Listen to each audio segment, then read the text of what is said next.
Yeah, ladies and gentlemen, boys and girls, welcome back. It's round 7 of the 2023 RaceFactory Gaming National Championship live here on Start Your Systems. My name is Kellen Brower, joined by Andrew Wood again this week. Apologies that we did not get the Southwick round in last week.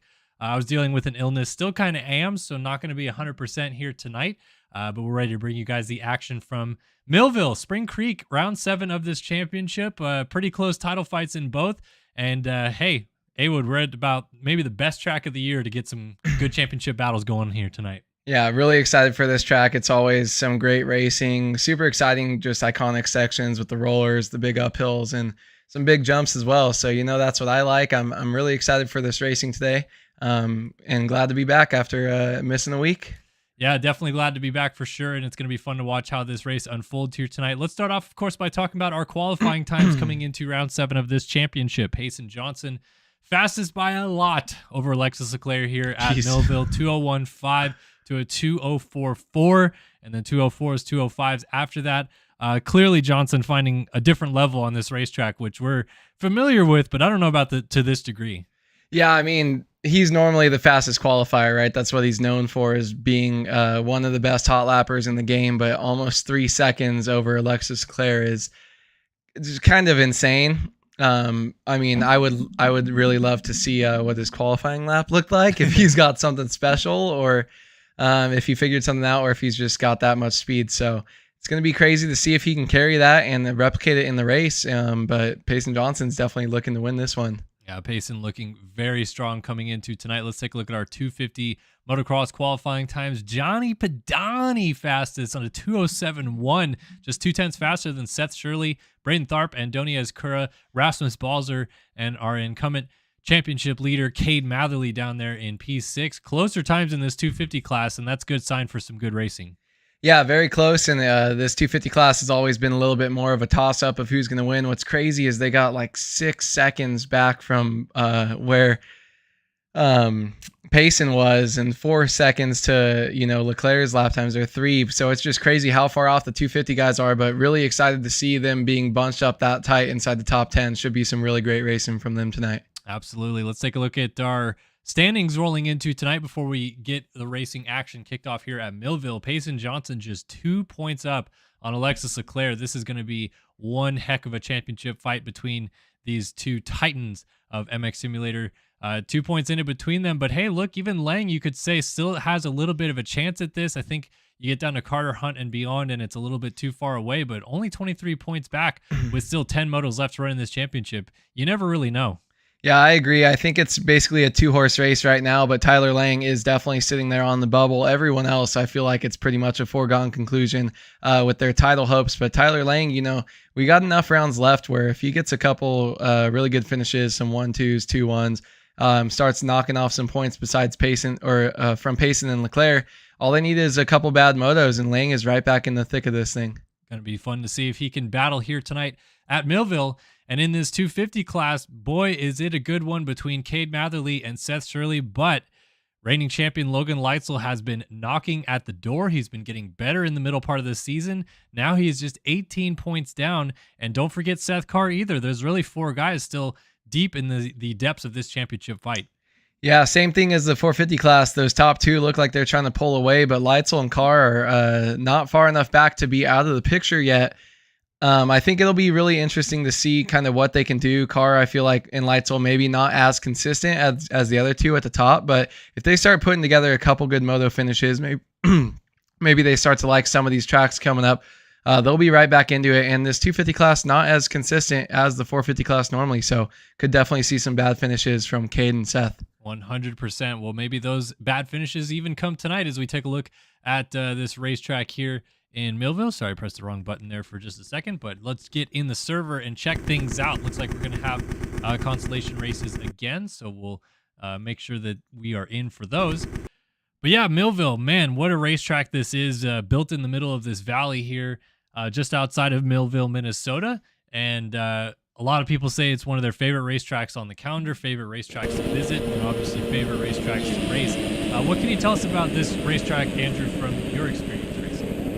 I think it kind of played to my strengths. I don't know, besides 1 year when I was actually doing well pretty much everywhere if I had many good finishes here, but it's one of my favorites. I like high-speed sections. As you can see, high-speed kind of rollers, braking bumps that these guys will go through, more on the sandy side. A lot about carrying your momentum through. It's got some big jumps, which are just a little bit more fun as a racer, but very technical sections. This turning section here, entering the rollers, always had my number pretty much. But it's just super fun, flowing, carrying speed, trying to carry momentum through these rollers, in and out of these corners, and just kind of getting a drive through the deeper, sandier, I guess, ground that you need to try to pull. Being on the 450 is a lot easier, but the 250 class, you'll definitely see them taking a lot more outsides, trying to carry momentum. But it's really all about flowing with the braking bumps in and out of the corners that these guys kind of have to focus on here to carry their speed. Yeah, I don't know. It looks like we maybe already have this consolation race yeah, underway. they're kind These of guys are barking. Yep. Pretty hard. So yeah, we're off and running. They had just pulled off the gate when we got started there, so apologies that we missed the start. But yeah, this is the consolation race. This is essentially a last chance qualifier. This is everybody that did not make it through the fast 36 qualifying times into the motos.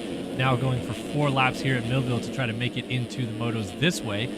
So the top 4 riders will go through. And right now, Carson West is leading the field around. Brandon Nygren right on his tail, though, with Joey Bradstreet coming off the top of the hill in P3. And Nathan McLaughlin holding down the final transfer spot right now as Sonny Spicer jumps off the track with, who's that right behind him? Partolo also taking a dive as Spicer's already thinking inside at the bottom of the hill. Inside rut is going to get it because McLaughlin went way outside and got passed by 2 riders. Yeah, it's crazy trying to make the decision going up and down these hills. Are you going to carry more speed and maybe miss that inside roller, or have trouble getting to the inside? But carrying the speed down, is that going to help you? You can even take the outside and still be fine. So it's interesting to see people's line choices, trying to find the smooth lines down the hill, going really riding the edges of the tracks. And a lot of people you'll see kind of have a different approach, not only to every other corner, but some guys are just like, okay, I'm going to hit every inside. That's kind of where their strengths are. Me, I like to kind of go a little bit outside, carry momentum around. But these 250 guys, look at that, sending it to that little triple extension to the inside there. That's pretty awesome right there. But yeah, these guys kind of sending it early and still pretty close up front here in this consi. We normally see some carnage early on in these. Yeah, our leaders haven't gone down just yet. I was kind of hanging on this battle to see if it would stay as our transfer spot battle, and it is. This is Spicer versus Partolo right now, going into these dreaded Millville whoops as Partolo triples around the inside. I think he's got that pass done. He does. He's got a nose on Spicer down these long sand whoops here at Spring Creek. They're actually running right alongside Spring Creek as they go through those whoops. And Partolo now into a transfer spot, but this is far from over. Spicer still right there. Yeah, Partolo, I love that huge jump across section. I'm going to have to download this track and play it because that seems like something I would really enjoy. Partolo, though, kind of still sending it here, but he's still got trouble right behind him. These guys not getting too far away from each other. They're actually gaining a little bit on the lead group as Joey Bradstreet falling back just a little bit into the hands of these guys getting close here in this corners. Now they're jumping 3 wide down the hill. Let's see what these guys do. Partolo jumping outside.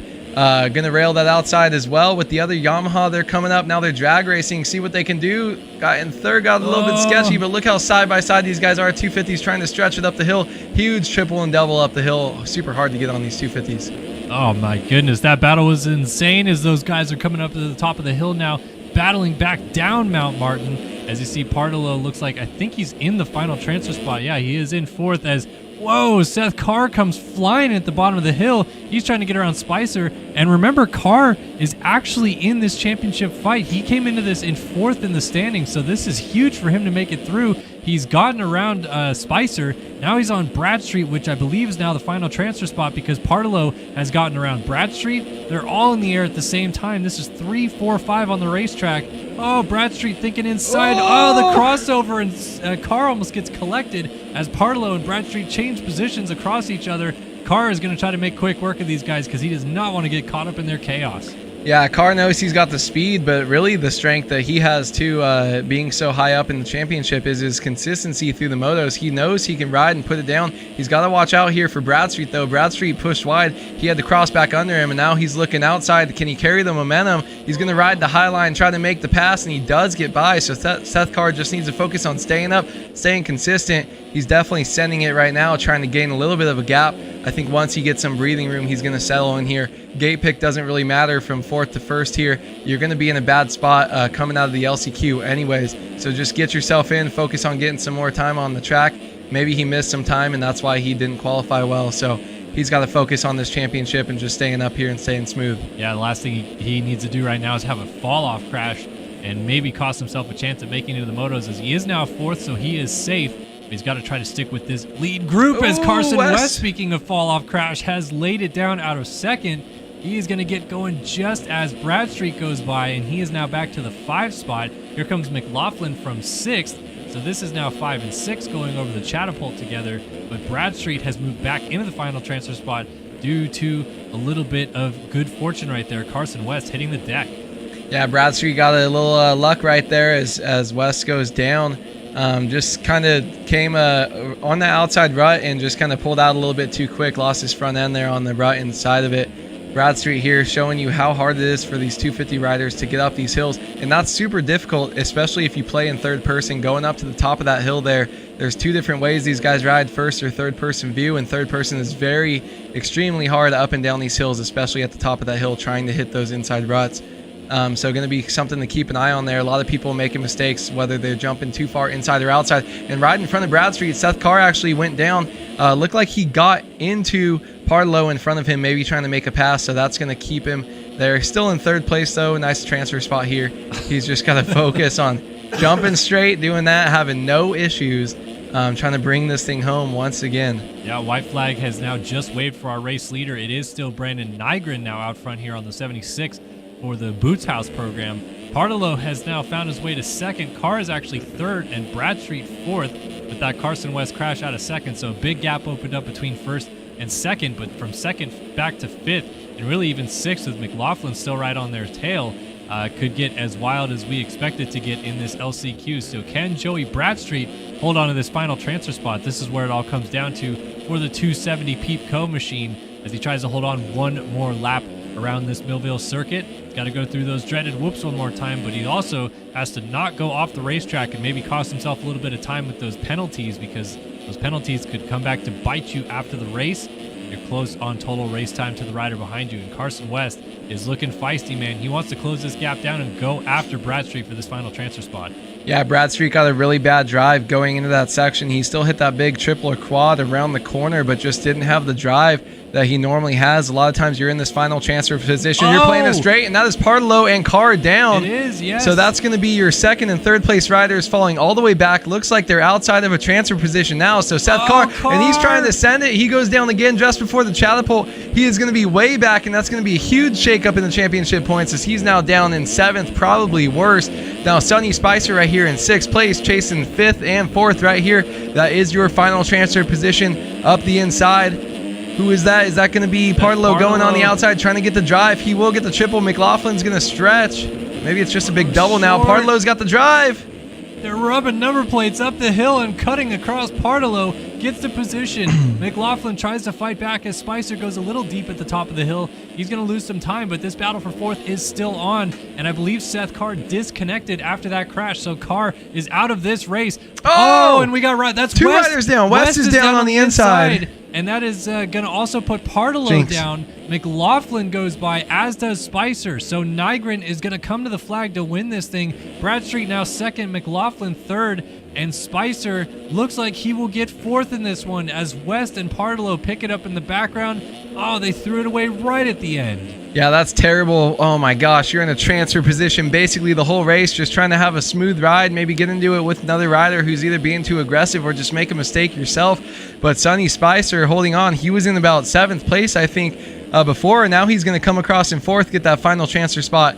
He got a gift just given to him right there. That is awesome to see those two holding on strong, going through still. Parlow just coming up short in 6th, Blowers in 7th. These guys gave it their all here. Just one costly mistake at the wrong time can put you out of these short 4-lap LCQ races. So bummer to all those guys. Kyler Hockey still going around here. Most guys, I feel like, would rage quit just like Seth Carr did after going down to where you're basically have no chance to get in. But look at that 6th and 7th place position at the top left of your screen. We're running 2:15s there, or 2:14s is their lap time. 212 for our leader, but we ended up getting 218s, 217s, and another 218 inside the top 5. So just goes to show you don't need to be the fastest guy on the track in these LCQs. You just need to stay consistent and bring it home, fight through all the adversity, and those guys did. Yep, that was what our top 4 riders did 100%. Brandon Nygren, Joey Bradstreet, Nathan McLaughlin, and Sonny Spicer are provisionally through. We've got to wait for one more rider to finish this off. I wanted to give a sound check real quick because I know you guys said I was quiet. So, Andrew, what do you sound like? I sound like this. All right, so I got to turn my volume up a little bit. Maybe that's better? Versus you? Mic check, mic check. 1 2 1 2. Yeah, I think that's a little bit better. Yeah. Okay. We'll run with it for now. One. And then Easy. I know you guys in chat also said that the game volume was a little bit loud. So if you want, I'm going to turn it down a couple notches. But if you think it's fine or if you want me to turn it back up again, just let me know. Trying to keep it so you guys can hear everything A-okay. But yeah, we'll wait for those penalties to come. We've got one rider circulating. There we go. And our top 4 stays the same. Nygren with the win, Bradstreet, McLaughlin, and Spicer going through to the motos out of the 250 consolation race. All right. Now it is time for our 450 consi, I think there was enough riders. So we'll see what we're getting pulled into right now. But one race in the books here tonight at Millville. And if there is a 450 consi, we still have 5 more to go. We have the 450 consi, and then we are into the points-paying motos after that. We go 250 Moto 1, then 450 Moto 1, and no breaks after that. We come right back into action for 250 Moto 2, and then 450 Moto 2. We get it done. We get it dusted. We get you guys on your way. But along the way, we hopefully enjoy some great racing action here at Millville. Yes, sir. I'm really excited for this 450 class. Not only this LCQ that should bring us a lot of action, but these main events. I want to see what Payson Johnson's doing because he's got to be doing something crazy to be going that fast. It'll be interesting to see if he can back up anywhere near that lap time in the motos, or maybe he had some little tricks up his sleeve. You never know. I definitely always did. Favorite part about qualifying. Yeah, I did do. You ain't cheating, you ain't trying. I briefly did a lap on this track earlier today to test out the cameras, and I might be wrong, but I think you can jump onto the first table in that back table step up section. Okay. Like that roller. I don't know if that saves time. I just think it's something you could maybe do. I mean, with pace and suspension, you know he's probably slapping into the face, just not even doing anything like we saw in Supercross. I did real fast want to show you guys, though, you in that last race were talking about the third-person effect going up Mount Martin and how difficult it can be. Let's see if I can get. I was even having trouble on Elsinore. So just look at this, folks. Paula. Like, this is what it looks like trying to go up Mount Martin in third person. The hill just kind of disappears in front of you, so then you're just chugging all the way up the hill. You can't even see where you're right going. Here, and like then you right here, you have no idea, and then suddenly you're at the top. So you have to have really good situational awareness to know how far you've made it up the hill. Use some markers on the side of the track to help you, because if you're in third person in this game, you can't see up to the top of the hill. Yeah, I used to count the stakes, or if I was, for a couple years, was placing the statues on the side of the track, I'd place a hay bale or something right where I needed a breaking point so I knew when to cut in. Okay. Yeah, right. Yeah. Throw some SpongeBobs out there for some other people to hit where I knew exactly where they were. But it's so difficult. And then if you're in first person, we can see that on the onboard during the race. You'll see just how easy it is to tell where that top of the track is. You even right there kind of like miss the spot where you're braking, and then you get that endo, and then you're flying off the edge of the track. So it's really difficult. I was racing, messing around on Paula, was just riding a couple laps on some of these national tracks. Cannot believe how rough they are from first lap. I was dying pogo stick. If someone good has some suspension, please send it to me. Braden Carter ignored my message when I asked him. But other than that, like, this track looks definitely the most fun. I mean, it's just rollers everywhere, so looks a lot more fun than the other ones. But I was dying trying to come down the smallest downhill at Paula. So these guys are nuts, by the way, when you see them going this fast. Absolutely. All right, here we go, folks. 450 consolation race is off and running here at Millville, and look at this. We picked Alex Heckman into the first corner. He is dominant in the first turn. We got guys flying off the track in the background, but it is Heckman who rips the whole shot in this consi. Tucker Zimmerman with Will Canal and Zach Fisher up at the front, but you can see it's a close-knit group. We got Carl Novak, Marcondes Feitosa, got the 252 stroke. Brent Heinzelman, Eduardo Simo's also in here. Dudu Mutumbinho is back here. He's getting ready to do battle. And we're going to have a fun consi out here with all these guys heading into the rollers, still nose to tail. Oh, Heckman is down, and he's taken Zach Fisher, I think that is, with him. So Heckman from the lead tosses it away like a wet salad. He's going to have to get back in line because Tucker Zimmerman has taken over the race lead from Will Canal. And now back to our battle for 3, 4, 5. Feitosa, Simos, and Novak going at it. 3 different Honda teams. No, 2 TDMX rides in the Vermoto Honda as Feitosa is off the track before the catapult. He's going to try to get back on. He crosses over. No, how did they not get together? He's crossing back and forth in front of Carl Novak.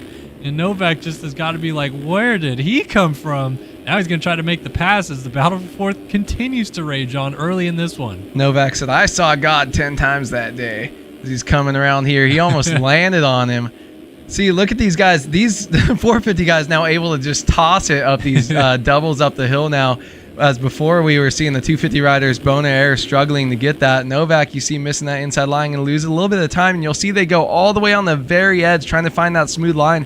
It's just so tricky. You come out on the outside and then you got to brake super hard because slow down a lot more for these inside lines. I think we'll see in the 450 motos, people start to switch up from the left, bombing to the outside and that far right side of the track. But right now, track smooth. They're going inside here. Novak gaining a little bit of time here. And yeah, looks like there may be something a little tricky there that you could pull out if you're as fast as Pace and Johnson. But these guys still, for the most part, just doing it. 450s just look so much smoother on the track than the 250 riders do. That's why you'd never catch me dead riding the 250 in outdoors. Well, definitely, I feel like accentuates why there was a 6-second difference between our fastest 250 qualifier and Payson Johnson fastest in the 450 class. I mean, even the hills alone, on a 450 on this racetrack, you get so much more of that power planted. You can go so much faster up these hills, like you were saying, scrubbing the doubles up the hill. This is one of those few tracks. I mean, obviously in real life, like Lakewood, there's the elevation side of it, but this track in this game, you want that extra power, especially with that kind of roll resistance, sandy traction that we got here. Yeah, the hills for sure are definitely part of it. This would be another big section, I would say. That guy, Novak, missing that big jump, but if you can get the 450 just eating right there, doubling through, carrying momentum, that's an easy second over a 250 rider just through that section alone. Probably this one as well, along with probably both hills. So yeah, I could definitely see where the time gap is coming, or a difference is coming between the 250 class. Wasn't even really thinking about that when I saw the lap times, but it makes a lot of sense now. Just seeing the momentum they carry through those roller sections, it would be interesting to see them go side by side. But Novak here still chasing Marcondes Feitosa. I don't know. He's tossing it though. I like this guy. I keep seeing him throw whips as he's in front of holding down this transfer position. So cool to see him having some fun out here. We'll see if he throws it down for us again right here. He's my favorite in this LCQ at least. Well, you're in love then as he chases his teammate down. Eduardo Simos. Will Canal still in the 2 spot. Wonder Bread Boys holding it down right now behind Tucker Zimmerman, Stake.com, who is led from basically the start of this thing after Alex Heckman threw it away in the rollers. Not as much action so far in this 450 consolation race. Everyone seems to have the track a little bit more dialed in, it seems, in this 450 class. Like you said, the power certainly helps there, but even these guys in general just look like they're not really struggling with any specific areas of the racetrack.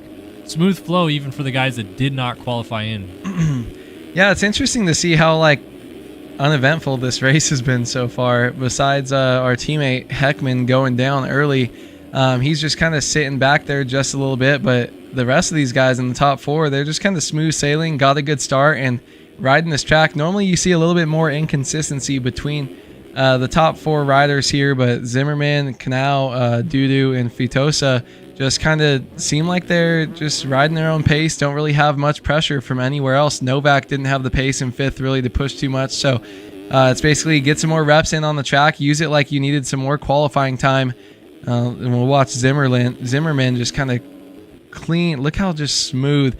He gets that big quad around the corner and able to just carry the suspension, or carry momentum, doubling through, not letting that suspension compact. on these rollers, and just I always love those two sections. They were my two favorite parts of this track. Well, you love them when you're going fast enough to ride like Zimmerman did Yeah. through them, because the thing that sucks is that both of those straightaways, it just takes one rear end kick out or something stupid coming out of the corner, and the entire section is like 4 seconds lost because you're just like crunch. Oh, maybe get a double in there. I can't quite get it. And you're just crunching all the way through it. It's so much nicer when you do what Zimmerman did, which is jump in, land on the downside of something, and be able to just hop your way through and just flow all the way through that section. Chef's kiss. Yeah, you never catch me dead on the 250, especially on this track. Especially the guys that were doing the jump around the inside, like don't have the momentum. You would catch me every time railing the outside trying to get fifth wide. I only ever lose raced a this spot here. once on a 250. I don't even remember it, so that shows you how the least amount of fun I was having on this racetrack. Look at Doodoo down the inside of Will Barking. Canal. He's going to lay it over.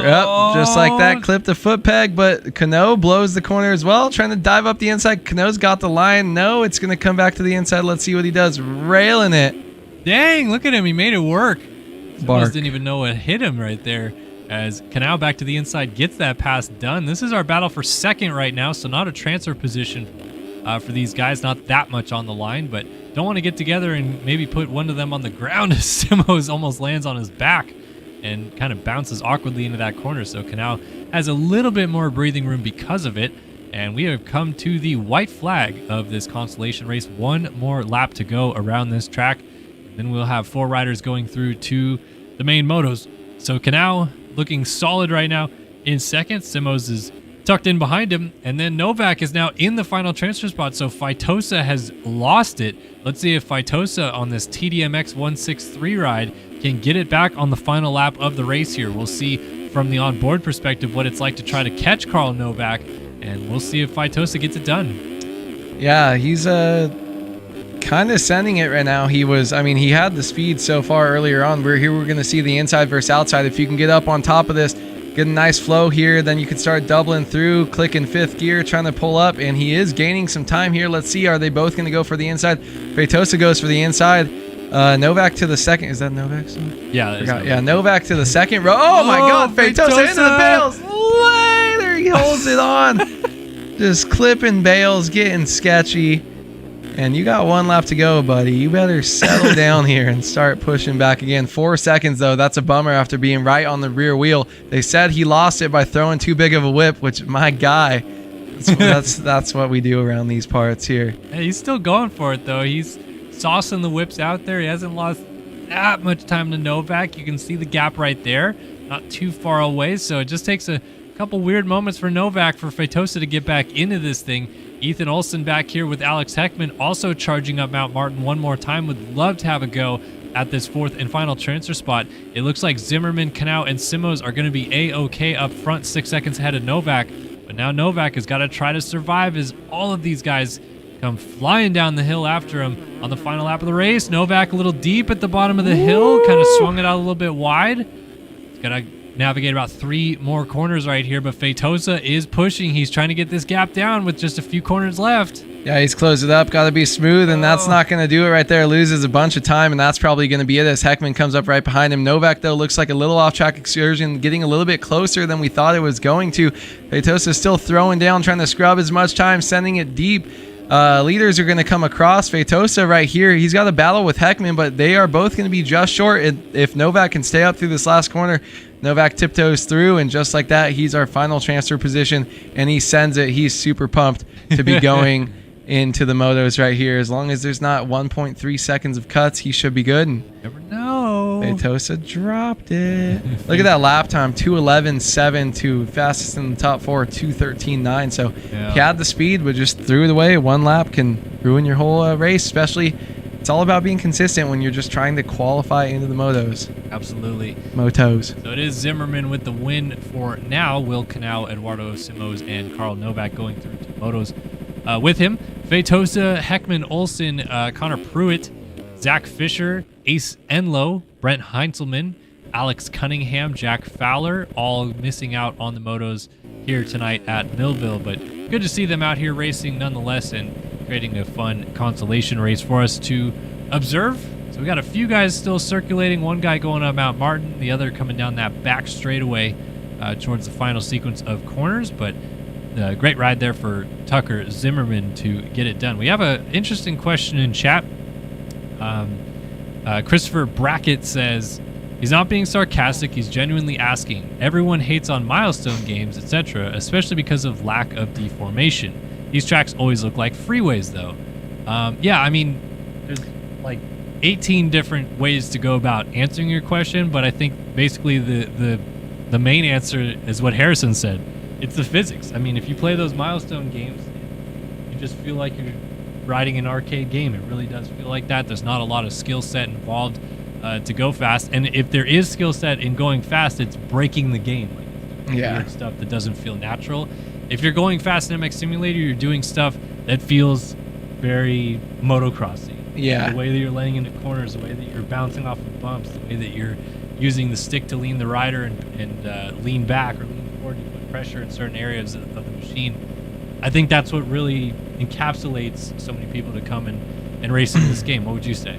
Yeah, I was just typing up a reply because sometimes we don't get to be in all of the questions that come through the chat. But one, like I said, I just rode all the national tracks up until this point to kind of check them out. Sorry, Heckman did leapfrog 2 positions to make it in, so we had cheaters. Enough cuts out of Feitosa and Novak for Heckman to leap into the motos. Unbelievable. That's crazy, and he was the one dropping those 211s. But these tracks are not freeways. First lap, because it looks like it. I'm commentating like, oh, these tracks don't get rough until later on. I go around lap 1, I'm falling 8 times, and I'm like, what the heck? These things are so much rougher than you would think, and the bumps look small, but the suspension is realistic. When you hit a small bump or a 6-inch or 1 foot braking bump, it reacts like that because the physics are realistic. It's not arcade style where you have a stick up your butt and you're like rotating on a weird axis where you're just leaning over and you can't fall down, which is the milestone games. The physics are 100 times better, and these tracks from the start, before the motos even start, are 10 to 15 times rougher than any milestone outdoor game, especially with the way that your bike is actually going to react to the bumps. They could put a 6-foot roller and you're probably not even going to feel it in a lot of these games with how you just kind of can blitz stuff. You see that in how the physics react in the Supercross, where you can just kind of wheel tap through rhythm sections. Yep. This game and MX Bikes is a little bit more bouncy to me than this game, but definitely both more physics oriented, and that's what has draw to MX Simulator and MX Bikes. And if you think these tracks are a freeway, go download any of these national tracks. Try to get around. Hangtown ruined my life too. All of those tracks, just try to ride a lap around there in second gear wide open. You can't. You will die. Yeah. I mean, you know, the sim and bikes to a degree gets a lot of flack for, I guess, its graphical imperfections, right? But that's any sim game, honestly. Like, if you actually go look at like an iRacing race, I feel like Assetto Corsa is like a good teetering point between like it's got great graphics and also great physics. Mm-hmm. But iRacing, I feel like for the most part, it's pure performance. There are ways to make iRacing look incredible with a lot of plugins, but the base game doesn't look that great because they put so much emphasis into the physics. And that's exactly what we get with bikes and sim, is that you maybe don't have like this Unreal Engine 5 super high intensity level. The graphics are literally like blowing you away type of game. It's like reflection. I mean, if you have bike skins and run them 4K skins and you're running your graphics all the way up, sim looks great. Like, you don't need, okay, cool, I don't need ground reflections, I don't need water reflections, I don't need ray tracing. Like, for me, it's a simulation. I think sim looks amazing. You know, the models are something that people can always make better. Their texture maps. It's because they don't focus on it. They focus on the racing and the tracks because that's what they want to do. If you want something to look pretty, yeah, you can go take a screenshot in one of the new Supercross, games, and it's going to look great. MX vs ATV looks terrible, I think. But like Assetto Corsa looks beautiful. F1 looks beautiful. Yeah. But neither of them, Assetto is closer, but nothing is going to bring you the simulation aspect as like iRacing is. So it's all about what you're there for. And we're here for simulator racing and competing at the highest level, not for playing a game that looks pretty. That's why BattleBit is becoming so popular because it's a great core game with not good graphics. And you can have the prettiest new, like you said, Unreal Engine 5 game, and the gameplay is trash. And it's like, I would rather play the fun one that works better. Exactly. Yeah. Yeah. I think we hit all those Bikes his ass. all of those points as well as we can. So yeah. I mean, I still say that it's good that there's people that are into the arcade games, and as I've gotten older and have much less time in my life to devote to video games, I do see a benefit to having those arcade style games as something fun and easy to just pick up and play and not feel like you have to overthink it. But I still will always, in my opinion, put sim and bikes above those, just because it's more motocross and supercross oriented. It really is more realistic. And if you're into moto and supercross and want realistic experiences, then this is where you go. I think like, yeah, this is where you go. But the thing that makes me sad, and everyone says, oh, Reflex is the best. Like, I know Untamed was pretty good or like different, but I'm thinking of like, or Alive wasn't even that terrible, but none of the games have even touched close to what that was. Like, I think MX vs ATV Unleashed had better physics than like the new like MX games. Like, just the way like leaning on a deep directional pad, like leaning over, like hitting rollers. I don't know, like it just feels so much freer, like movements, like with the way you're leaning, it doesn't feel like it's trying to snap you back into place. It's like when you're whatever, not the stability, one of the settings in sim where it snaps you back upright, like you're in arcade mode. That's how all these new games feel to me, and it doesn't feel free enough. And it's like, just free up the bike. That's all that people want, I feel, is exactly. Freedom. Exactly. All right, folks. Well, we've reached that time of the night where it is go time, ladies and gentlemen. 30 minutes plus 2 laps ready to go here at Millville. It's time for 250 Moto 1. Are you ready? We are. Let's go.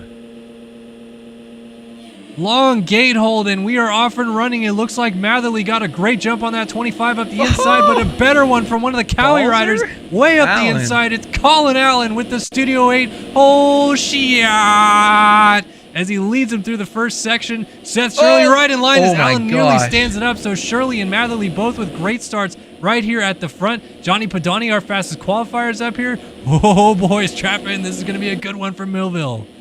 Yeah, what a great start by Colin Allen. And the secret that you can see to that start was when we saw him, he was on the rear wheel, leaning back, taking off some drag from his front wheel. And that's what you got to do on these sand tracks. If you can put the power down and get yourself a nice power wheelie down the start straight, you are going to get the whole shot there. Matherly working his way up, trying to jump up the inside, get into second. He is going to make it. He's going to push a little bit wide, though, but Matherly trying to make quick moves to get up close and fight back against Allen, though. Just like that, he's going to lose second. Here we see some dualies again in the back there. Matherly almost jumping off track, but he is trying to get up front and stay up front early. Got to make some passes here quick and try to get past Shirley, but this is the championship fight that we're looking for. That was Tharp doubling down to the inside at the bottom of the hill and somehow stuck the rut without hitting Matherly. Now he's drag racing the 25 machine at the top of the hill. Yeah, he's going to get him.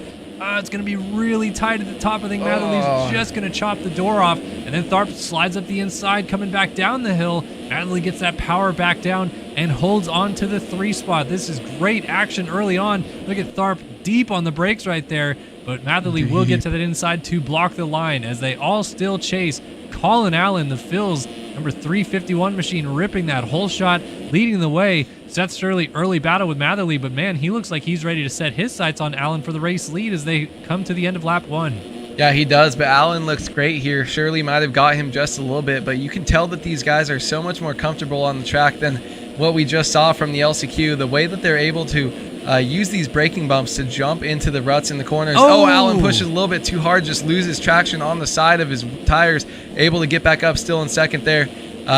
Just a little mishap from him right there, but you can just see the precision that they jump into those inside ruts right there, tripling in, jumping into certain rollers, on top of rollers in the ruts. These guys are on another level from what we just saw, and this top 5 right here is still so close and so competitive. I'm excited to see what happened, though. Allen pushing the limits. It's a little too much there. He's flustered. I mean, you hate that feeling. You whole shot, you lead the entire first lap and then blow it. You don't even get a lap led to your credit. And now he's down on the back of his teammate. I think that was Whelan that he got into, or actually Padani. So Allen goes from leading this thing to outside the top 10 in quick succession. Meanwhile, Seth Shirley, second in the championship, coming into this one, 5 points off of Matherly, is in the lead here at Millville. It's Matherly in second, but hold on, folks. Braden Tharp is feisty early on. He's got that double down the hill line working before Mount Martin, and he is all over Cade Matherly for second. Keep an eye right now on the 20. Yeah, we'll have to see if he hits that line again, if it's something he's so comfortable with that he's going to be able to use that all race and maybe have some passing opportunities here. Let's see what happens here.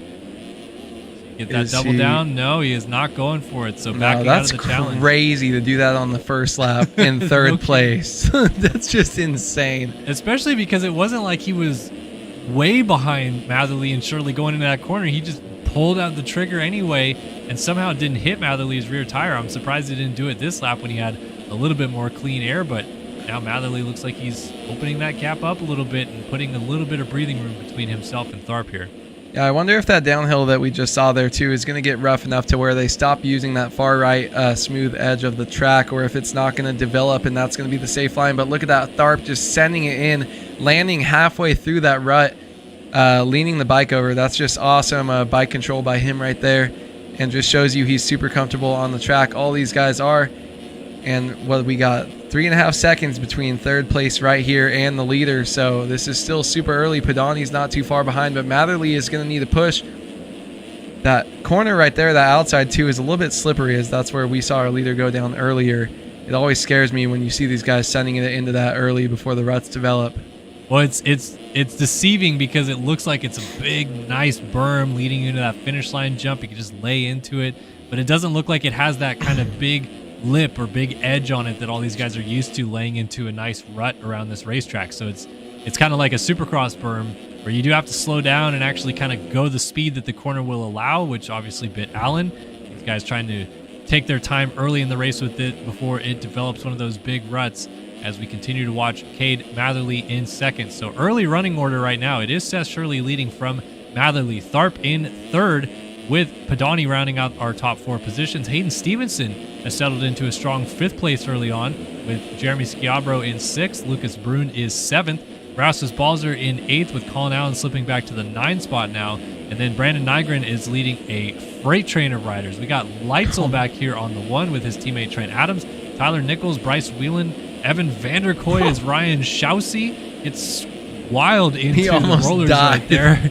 You got J.R. Reyes, Alex Zellner, Brandon Walther back here, Christopher McPherson, Harrison Gafford just went around Walther. And I think we're now just at the edge of points here with Emmanuel Cepeda and Nick Niles, Emmett Sun, Jack Gatlin, Joey Arico. Just kind of naming some of the guys that are in the mix here, because it is all still pretty close quarters, especially in this battle right here. Nichols, along with Whelan, all over the rear tire of Leitzel going up the hill, so his teammate Trent Adams right behind him.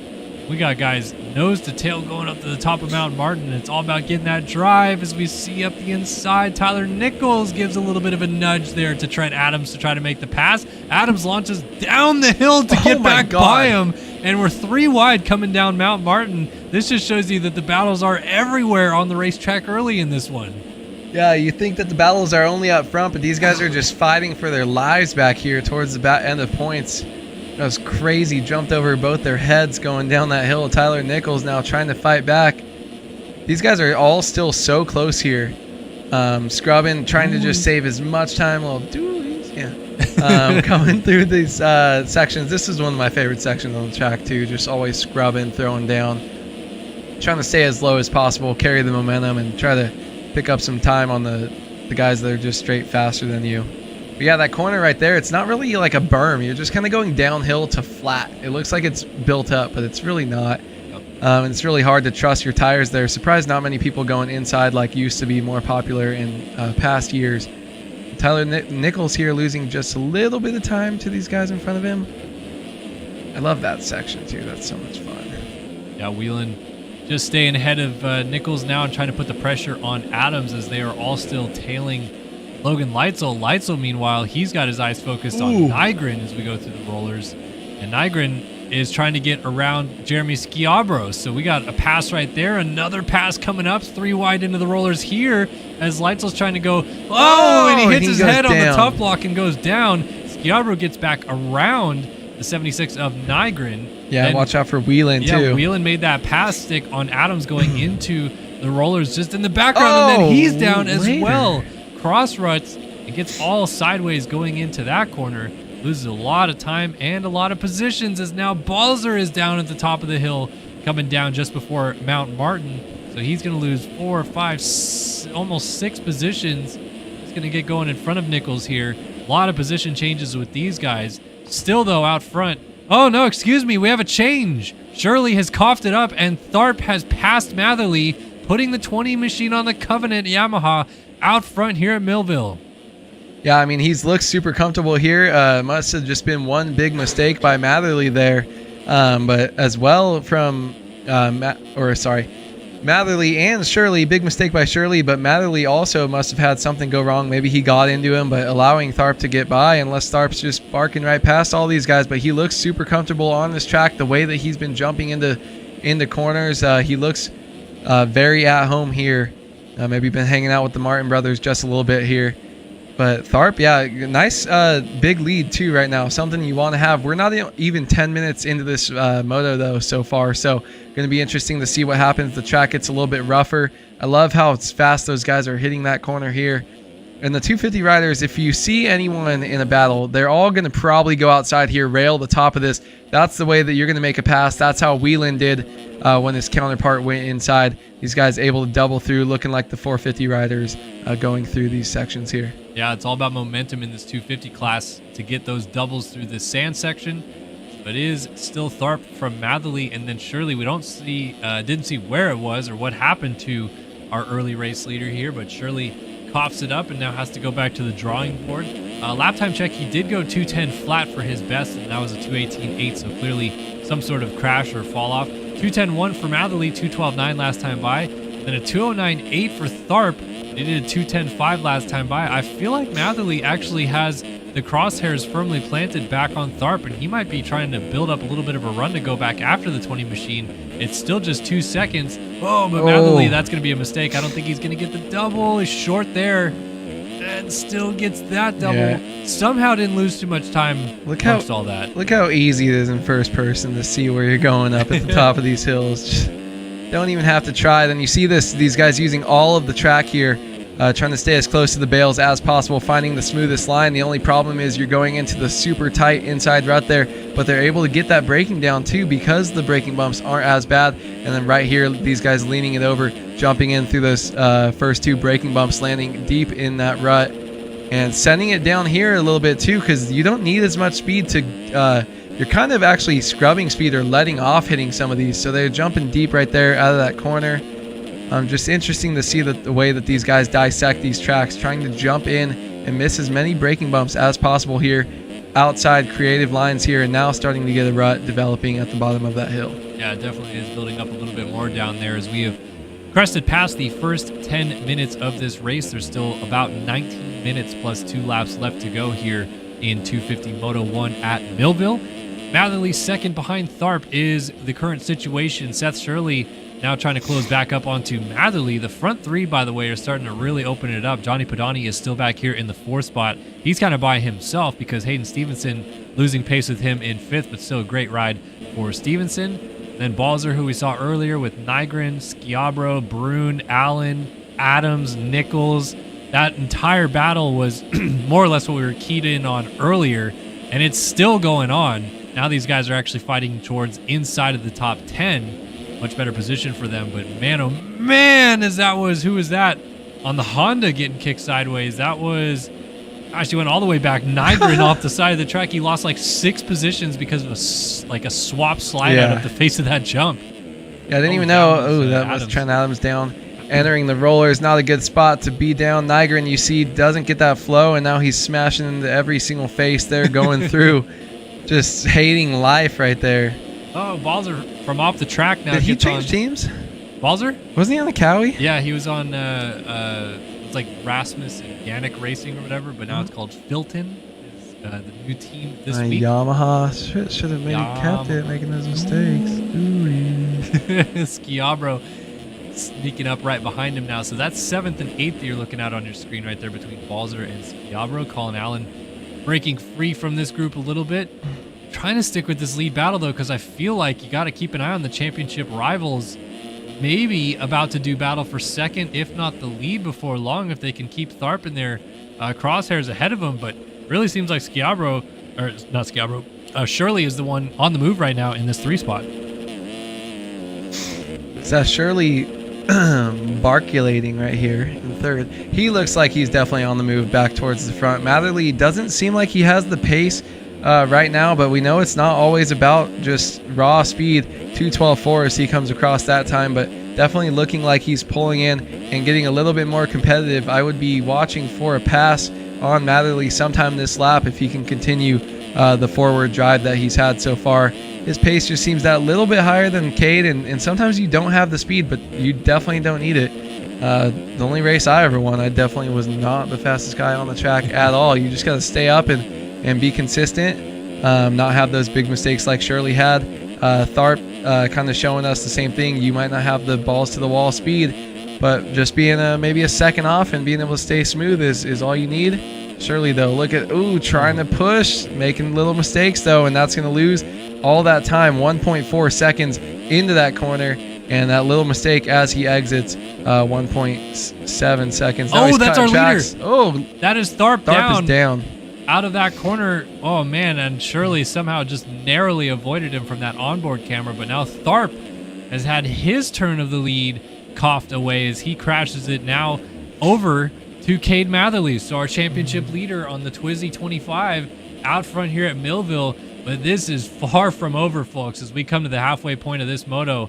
And our championship 1 and 2 rivals, Matherly 5 points up on Seth Shirley. But they are set to do battle here in the hills of Minnesota. Matherly leads right now, but Shirley is got it going and is trying to close this gap down to the 25 machine as they charge down Mount Martin. And you're seeing Shirley sticking with that line that you're talking about, Andrew, up the right side of the racetrack, but he went a little bit long, so lost some time, had to go to the outside of the bottom of the hill. Matherly's going to take that and use it as a little bit more breathing room. Tharp back on the challenge, though, has closed the gap down to Shirley, and our front three cannot stay away from each other. It seems like it's just been a game of musical chairs at the front, and it is going to continue into the second half of this race as we are now 15 minutes done, 15 minutes and 2 laps left to go in 250 Moto 1. Wish I could save some money on car insurance because this is expensive. Yeah, these guys kind of just tossing it back and forth to each other. No one really staying super consistent, looking good. I mean, Shirley's got the most speed. Matherly actually feels like he has had the most consistency. But Tharp as well, he's kind of in between. Looks like he's got speed, but a little bit more mistake potential out of him. But look at this pressure from behind for Shirley. He lost a lot of ground right there coming through that section. That's Tharp gaining on what used to be the old mechanics area. And Tharp's going to elect to jump across the inside. Shirley with the outside rail line, so we'll see what happens. Look at all the time he's going to lose because he's not able to double through. I don't know why you would even look at that inside line on a 250. Even if you want to follow, I feel like it's worth the risk to not lose the time going through the rollers. Yeah, I'm not sure. It was up in the air for a very long time. There was Braden Tharp takes the rear end out into that rut and now settles in behind Shirley, and it just feels like something is brewing here. We've only got 3.3 seconds between our front three, and you can't count out Padani either, just 6 seconds off the lead right now. Front four have certainly broken away from this pack.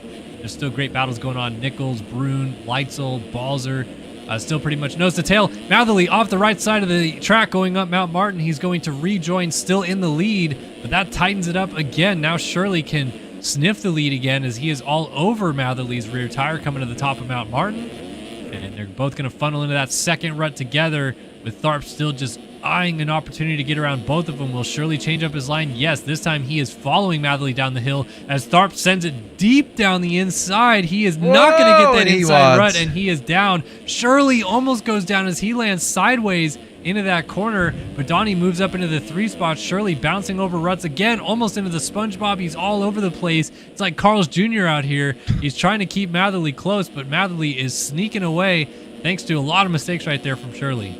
Yeah, you'll see some of these guys, some of the ruts that the way that they'll develop, they can be a lot more aggressive into, especially the ones they're jumping into where they can lean it over, and they have just a little bit more hold up. Even down here at the bottom of the hill, when we went first person, you can even see the shading start to get a little bit deeper. They'll hold you some more, but sometimes when they get a little bit more rough, they turn into a wall that maybe is a little bit more dangerous.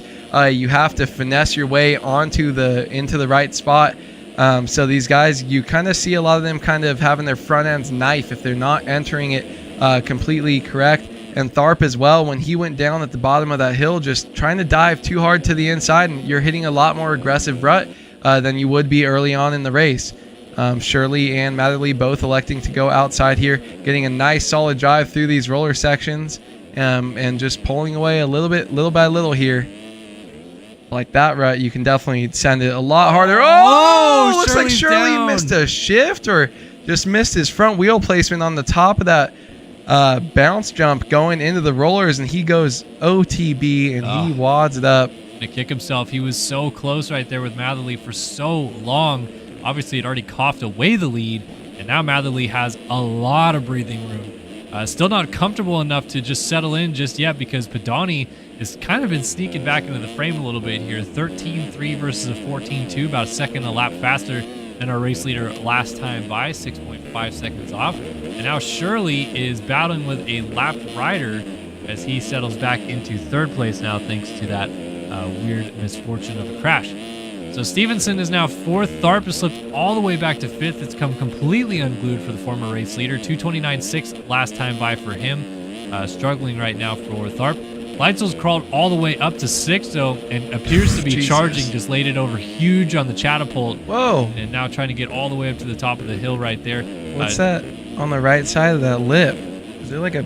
Yeah, there's a little roller. It's new this year for Sim, but last year in real life, as Matherly loses a spot to Balzer right there. Or Leitzel. Oh, yeah, Leitzel, I should say, loses a spot to Balzer. But yeah, last year on the track after the catapult, the right side of the track had a little lip like that, so guys could kind of like do a pre-jump thing and then a bounce to the top of the hills. Balzer just crashed heavily so hard. coming off he the top looped of it? Mount Martin. What is... I don't know. Crash. What just happened? Also, clearly I don't know anything about motocross because I had I was like, what is that? I thought it was a graphical thing. That's kind of cool, like a little pre-bounce jump. Balzer. Oh, Balzer is just completely falling apart here as he goes cartwheeling away into Colin Allen. Colin Allen able to get back up. But man, it's cool to see Johnny Padani actually the way that he was moving up through the pack.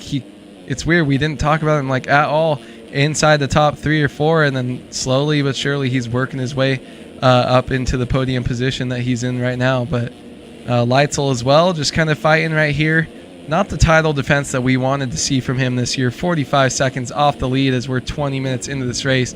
Just really doesn't have it, but I mean, this year to be competitive, but I mean, still out here getting top 10s consistently, putting in great finishes, but it's just hard when you're not at the tip of the spear to come in and try to fight for race wins and podiums. Yeah, I mean, he had started turning it around. It was a rough start to the year for the defending champ. And then I think 2 weeks ago or whatever it was at Redbud, he had a pretty solid ride. I think won the second moto. And now sits just 18 points back at the moment in the championship. But this is going to be a rough one for him to lose a lot of points in just one single moto if Matherly's able to hang on for the win, or even if Shirley were to win. Leitzel was 13 back of Shirley. So not what he was hoping for out of this first moto. But again, I think it's coming down this year for Leitzel. The starts are not there. He had great starts last year in his title winning season. This year, I don't know what it is, but he just doesn't seem to get out of the gate like he did last year. Yeah, I mean, I think sometimes you're just, there we go. He's hitting that little pre-jump line for me. He heard me talking, wanted to show me what it's all about. But I mean, sometimes you just don't have it. Or I mean, going and doing a whole championship fight. Not that I would know, ooh, I like that pre-jump there, able to get the power to the ground. A lot of those guys you could see, I wanted to show you to show them, but maybe they're not doing it anymore. They were going up and actually hitting the brakes or shifting down in the first gear to get that rear wheel on the ground as soon as possible to get the drive. We saw Matherly almost loop out doing it earlier. Leitzel running this ragged edge. But yeah, I mean, after being on top last year, it's hard to kind of have that same preparation 2 years in a row, especially when you're someone who's out there trying to race professional supercross and motocross and devote time to your actual training. So Leitzel, yeah, I mean, still top 10s all year is pretty good for him. It's hard to kind of go and win championships back to back and have that preparation for it. 100%, but it's a shame that we don't see him at the front a little bit more often. Hopefully he can figure out his starts in these final few rounds of the championship. Let's go back to what's going on out front. It is still Cade Matherly now as we creep into the final 7 minutes plus 2 laps of this race. Matherly getting around some lap traffic, kind of dealing with swerving through them right now.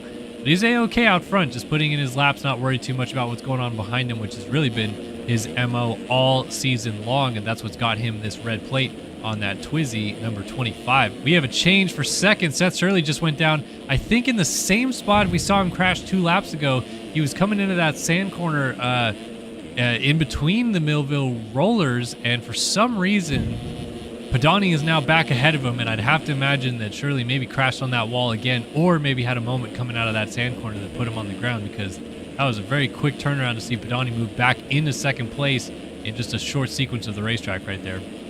Yeah, it's interesting to see, because you can make one small mistake entering these sand roller sections towards the back, and I guess that would be more towards the front of the racetrack, but it's crazy to see how much time you can lose by just making a small mistake entering it. So we don't even really know if the guys went down or not, or if they just had a slide out or what exactly went on there. But Padani just keeps moving on forward in this race. He's racing a lapper right now, which doesn't seem to be giving him any breathing room to relax and kind of hit his own lines. But Padani is definitely just on the charge here. This race, just not making too many mistakes and slowly moving forward while everybody else makes their own mistakes. Padani is just in lap traffic hell right now. I don't know what's going on. The KTM guy and the Yamaha rider both are just in the way at this point. Finally, Padani's going to squeak down the inside and I think put both of them behind. He will. He lost a lot of time, man. 19 seconds behind Matherly at this point, who is, at this point, probably putting it in cruise control and saving some mental notes, really, of what he can do in the second moto with the lines that he's seeing around the racetrack. Surely is going to put that lap rider down. Sick and tired of having to deal with these guys. And then Stevenson. All right, so Leitzel has climbed to 5th, and he's now actually caught his teammate here, Hayden Stevenson, for 4th. So Leitzel's on the charge here. He's trying to limit the damage. He just did a 2:13.1, his personal best lap of the race, and one of the best laps of the race at this current stage, with the track obviously getting a little bit rougher. So Leitzel coming alive a little bit late in this one. He looks good. You can see his tire placement in this first-person camera view. He was missing a lot of spots earlier, but the way that he's just putting it on that upper third of some of these ruts and being able to carry some speed and momentum, he's going for the opposite line here. Let's see if he's able to get the drive and hold it on as he's battling with his teammate. Stevenson is going to get the drive back around the outside, and he's going to be able to shut the door. They are going to 2 separate ruts. Logan Leitzel to the inside, and wow, he absolutely locked into that rut and railed it around. Stevenson made the mistake as well, so he is now going to drop him. Logan Leitzel up into the 4th place position here, and he is looking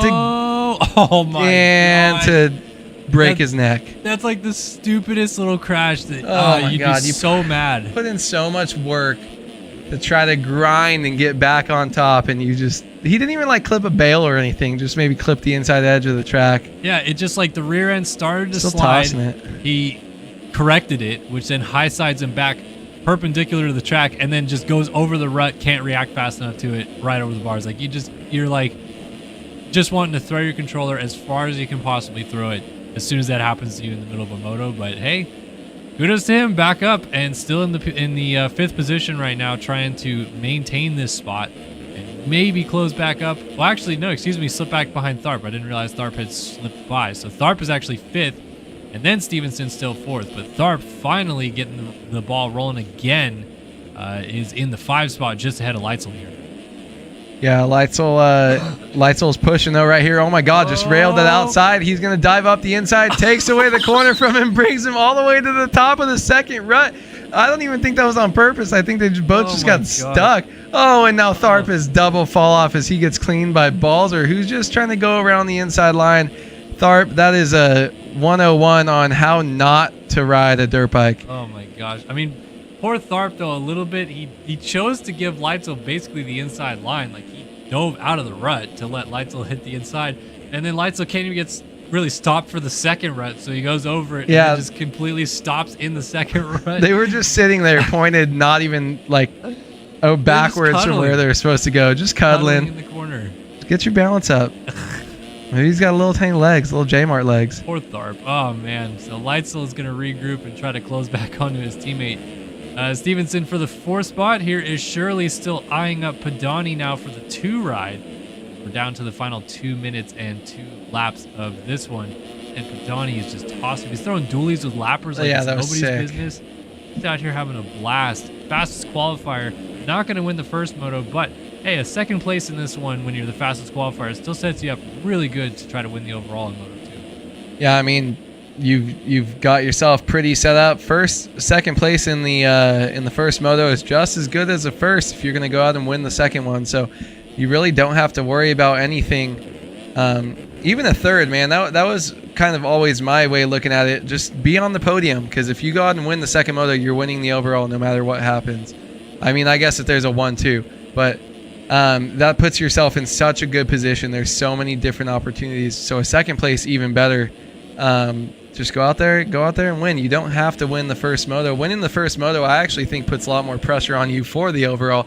You're like, shoot, I got to go out there and do it again. Because the guy in 2nd, if he beats you, the 2nd moto is really all that matters. In my mind, Padani out here having a great ride. Didn't have the best of starts. He was back there around 6-7 behind some of his teammates early on. We had that Cowie train, and that pink gear was the only one he was able to survive, and he slowly worked his way up. So really good ride for him so far here in this first moto. We just hit 29 minutes, so it's going to be 3 more laps to go.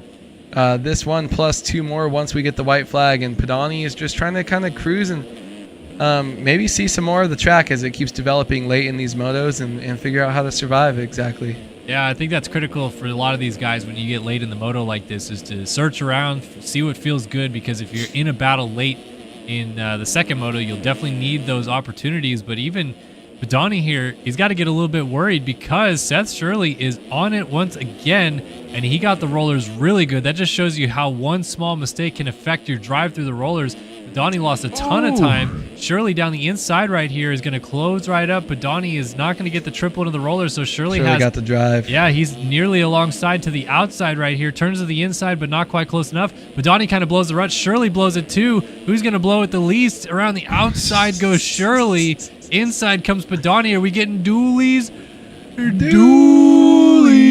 And Shirley's going to take over the 2 spot as the 44 ride goes back up into 2nd place. But Padani is not done just yet. He got that rut clean. Now it's up to Mount Martin to see what happens if Shirley can hold on to this position now.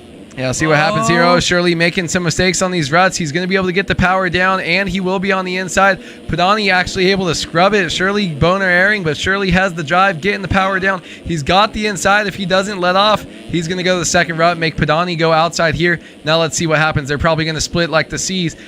Shirley to the far left. Padani way off the track coming downhill. He's sending it through all these huge braking bumps. Is he going to hook onto that inside rut? He does. He does.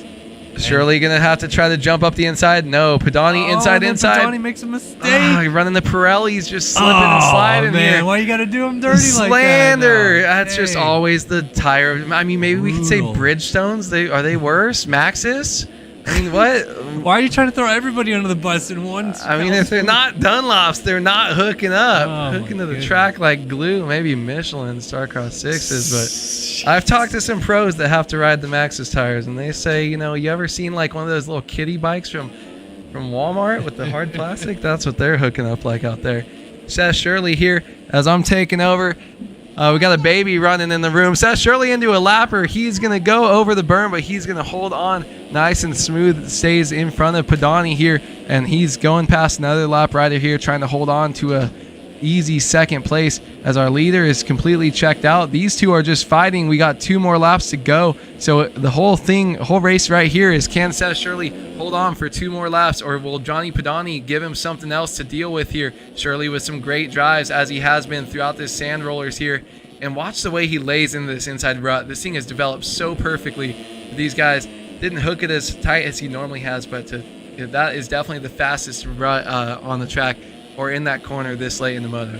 Padani just got blocked by a Laptor. I don't know who that is, but Padani couldn't quite even double into the sand rollers right there, so rough go for the 16 machine. Oh, but now Shirley's off the track before the catapult, so here comes Padani again, and the battle for second continues. Triley's as we get tossed upside down. The Lapper even having some fun in the background right there. And Shirley leading this train down the hill up to Mount Martin again. We're about to have yet another battle between the two of them on Mount Martin. Padani to the inside. Can he hook this rut? Shirley around the outside. It's a drag race. Who's going to get the power down first up this big double? Padani scrubs it down. Shirley lands hard on that rear tire trying to get that traction planted. Padani, I think, is going to go outside again at the top of the hill, carry speed and launch as Shirley tucks inside. Padani now going to the inside at the bottom of the hill. He will have the advantage if he can get there fast enough and keep it on two. Look at that. Shirley going middle. And he's got it. Wow, that Shirley. was the difference maker, I think, going middle instead of outside. You're right. Last time Shirley went to the far outside, and it did not work. This time that middle rut does work. He holds the position. He keeps second. But, man, I don't feel that this is over just yet. It feels like these guys are yo-yoing back and forth, different sections of the racetrack that each are comfortable on compared to the other. And we might have one more showdown between the two of them as they come to the white flag. Yeah, these guys definitely not giving up here. White flag came out for our leader a while ago. Now Seth Shirley finally hitting it, and Padani back kind of where he started. So these guys seem to have their strengths at different parts of the track. Padani losing a lot of time on the uphill of Mount Martin here. Makes a little mistake there. Maybe loses about a tenth or two, but I'm really curious. I don't know why Padani, he's getting enough speed to scrub that first double on Mount Martin, which would make you think that he's got some sort of speed differential there, but he's losing it driving up the hill. So we're gonna have to see what happens here. Seth Shirley has been good around this corner and through this roller section, just like that. That's one of the best drives he's gotten in a while. You're gonna see him humping that bike, getting those doubles through, and watch him lay it over into this rut here. Get another great drive through this one. Probably go to that outside again, just keeping it smooth here. All along the track. Padani tripled in. No, he's going inside. Yeah, Padani triples in, but he gains a little bit right around this part, and I feel like he loses it up Mount Martin. But this is where... our leader was down! Our leader was down! Cade Matherly has tossed away the lead and the second position as well on the final lap. Seth Shirley is leading here at Millville with 1 to go, half a lap to go, if that, and it's Mount Martin again. Final time through. Padani inside line. Let's see if he hooks it good. Got a pretty good drive right there. Up and over that roller as Matherly throws the lead away. Padani's trying to scrub it down and get the power planted. He's going to try this outside to in move again. Will it work this time, or does Shirley have it? Shirley through the inside rollers. Gets pretty clean. Padani not as close. I think Shirley's going to be able to shut the line down at the bottom of the hill. Yeah, I do think he's going to. Look at how hard Padani's sending it. Shirley's still getting some huckabuck down there. Padani! Going inside, outside again. Seth Shirley railed that inside or that middle rut, though. Just like that. Now they're kind of switching it up. Shirley outside, Padani inside. What's going to happen? They're switching back and forth. We've got one section to go. This is for the moto win. Padani scrubbed it way too hard. He didn't bring it back. He's crossed up all over. Look at how hard they're tossing it. Lapper gets out of the way. Nicely done so far. Does he get out of the way? Padani trying to hit that inside rut. He's got it. He's down the inside. Shirley gets swapped sideways. Into the final corner they go. Johnny Padani steals Moto 1 here in Millville. Unbelievable. What a race. 2 tenths in it between Shirley and only 9 tenths back to Matherly. What just happened in the final half a lap here of 250 Moto 1 in Millville? You have got to be kidding me. Let's freaking go. Matherly not even a second behind them in third place. Then we check back in with Stevenson. He was battling with his teammate Leitzel early on, and Leitzel has dropped back so far. Look at the gap he had to the leaders here. Those three were just on another level. Late mistakes by Matherly, able to allow those two to come up. And a second to last corner mistake by Shirley, blowing a little bit wide, is going to let Padani come up with the win. Stevenson comes across in fourth place, 43 seconds back of the leaders. Balzer right there behind him in fifth place. Leitzel right there in seventh, coming across. Tharp in eighth after being up front and in the lead early on. And then another big gap back to Colin Allen, or Tharp in seventh. Don't know. Yes, Tharp seventh. Where I skipped a number there, but I thought I was just counting. Colin Allen eighth. Hey, sometimes math is hard. Math is hard. That was what Yaro a through the final freaking corner. race. And you know what a close finish means? Close cut. All you cheaters, we find you. We see the line you're taking through the old mechanic area right after the start, riding up on that hill. Oh man, I used to crazy take finish it even right higher. there. All right, Lucas Brune is 12th in this one. Antonia's Cura will cross the line in 13th. Jack Gatlin is 14th. He's behind Partillo, I think, but Partillo's a lap down. Manuel Cepeda looks like he's going to be 15th in this one. Bryce Whelan will take P16. 17th for Jacob Helquist on the Burr Moto machine with Trevin Thompson 18th. Evan Holt looks like he's 19th. And Christopher McPherson will round out the top 20 positions there. So that is going to be our points scores, but I'm so curious to see if penalties will affect this top three. There is ample opportunity. Matherly or Shirley have actually won this moto, or maybe they'll lose positions with each other, and Padani, I should say, will hang on. You think Stevenson could get it from that far back on cuts? 43 seconds? Maybe. You never know. Oh my goodness. I'm super excited to see this. I am gonna have to take a quick break after we see these cuts real quick. See, we got one guy coming to the line. Come on, let's see it. Who's number? Oh, my Shirley goodness, gets it. Shirley gets the dub. Wow. Padani second. And Matherly third. So what that does as well is make it a provisional tie for the points lead as well. That's a 5-point swing in the favor of Seth Shirley over Cade Matherly. It was only 5 points between them coming in. They are now tied in points as we go into the final 9 motos of this championship coming up. And boy, oh boy, it doesn't get much better than that. Action to the flag. Shirley gets the dub. Padani crosses the line first. It's Seth Shirley winning Moto 1 here at Millville.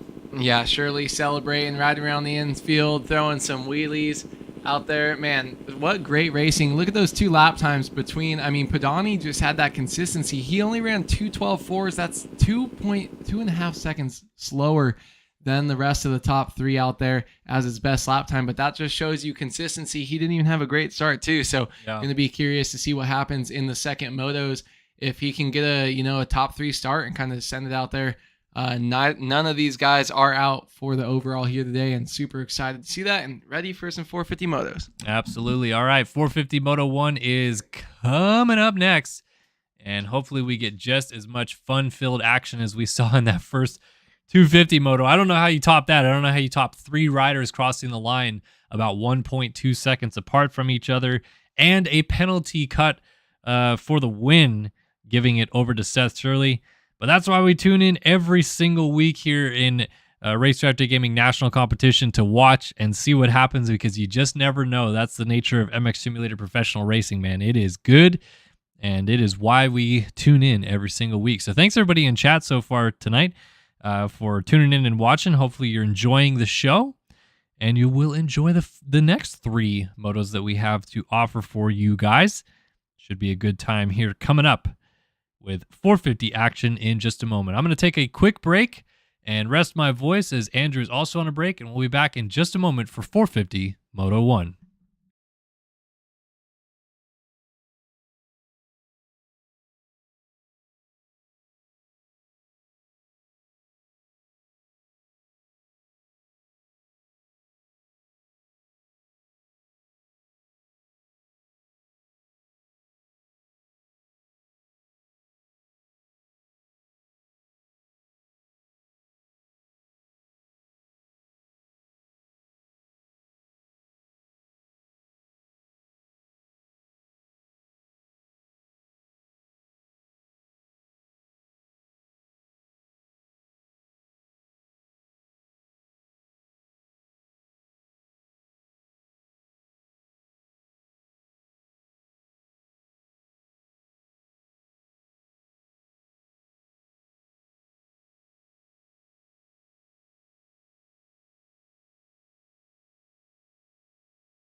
All right, back in studio with you guys, rolling into 450 Moto number 1 here at Millville. And we have a great group of riders ready to do battle on this racetrack for you guys. Walter Gebhardt going backwards. Cutting bales. Guys cutting the track. Spencer Turley's out here tonight. What's up, my dudes? Do some battle with the rest of the top talent in the 450 class of MX Simulator Pro Motocross. You can find our championship leader. Give it a look. See at the 51 machine here. Are you ready for Moto 2? Moto 2. Gonna be a good Moto, isn't it? Where is he? I can't find him. Skip him. Is I on him and I missed him? I can't find Mason Johnson. Guess who's hole shotting? All right, you had Leclerc? Alexis Leclerc. All right, I'll go.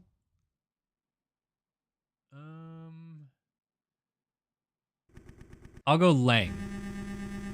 Ooh. All right. Here we go, folks. I picked Lang for hole shot. It was got Leclerc. It's gonna be someone completely different for sure. But here we go, folks. 450 Moto 1 is off and running in Millville. Out of the gate, pacing with a little wheelie. Leclerc comes across and chops the line off. It's a 73 of Larson into the first corner. B-Lars, Studio 8 hole shot. Some rando getting it out here as Larson rips it. Catching strays. It just gets away from the pack with an early lead right here. Luke Stolven's up in second. Castellaneta with a good start in third. You got Pablo Vial with a good start, as does Alexis Leclerc. He's alongside Payson Johnson as Vial went off the right side of the track. I think Johnson also went off the track. Meanwhile, change to the lead. Luke Sullivan gets it from B-Lars. I thought that was going to be landed by Castellaneta. Doesn't quite get it down, though, so it's going to be Sullivan leading now from Siebold. And then Leclerc jumping in with Johnson hot on his tail. Man, oh man, catch the fever. That was crazy. First couple of corners right there. New leader, Jeremy Siebold. Yeah, watch out, though. Hubbard looks like he's on the move right here. And just like that, a little mistake by Siebold. They're going to go side by side. Dualies! That was one of the best we've had all year. Both guys just tossing it same way, side by side.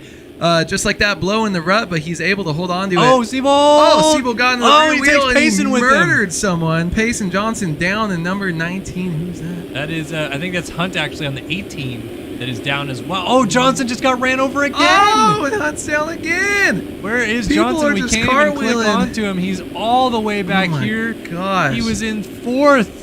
And he almost got taken out again at the bottom of the hill. Oh my gosh, he's going to be so far back here. 28th spot. So many guys in front of him now. And meanwhile, back to our leader, it is Leclerc who is taking it over after Siebold coughed it up. Sullivan coughed it up, and now Leclerc is leading with Johnson way back in the field. I can't believe how many guys were down in that downhill section. They just kept getting up and falling over and over. Such a bad blind spot there. Leclerc, though, after his good start, avoided the carnage, and now he is leading us around as we come to the checkered flag, or the green flag. Maybe checkered flag, who knows? I might be a medium. Maybe I can see the future. Actually, that's talk to Ghost, right? Sidekick, check me out. I got a big brain on me right now. Alexis Leclerc coming across, taking the green flag, and he looks like he's ready to go. Doesn't have too much behind him, though, after all that those people went down. Pablo Vial going to try to give some competition here, but look at those gaps back to third and fourth already here. This is Leclerc's Moto to win. Just not even going to say the T now. Just moo. Moo. It's a moo win. Oh, man. French Connection 1-2 right now is Leclerc pulling away from Pablo Vial, who just cheekily tripled right through the middle of the sand rollers right there. T-Lang is back in the 3 spot. Remember, Lang coming into this 23 points back in the championship.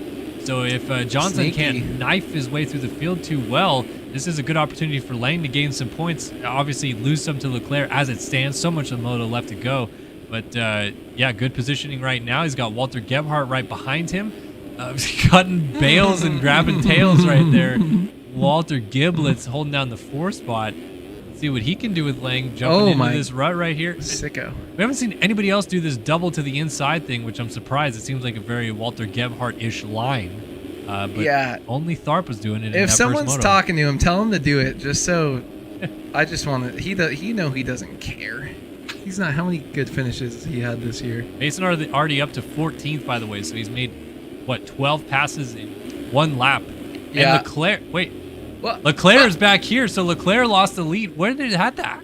Where did that happen? Where did he crash? Holly on the mic? I didn't even see it. Yeah, I mean, he must have. I mean, shit, if it was on that downhill or something, he could have just cartwheeled so far off the track, been there before, almost end up by the finish line if you missed that corner coming down that downhill.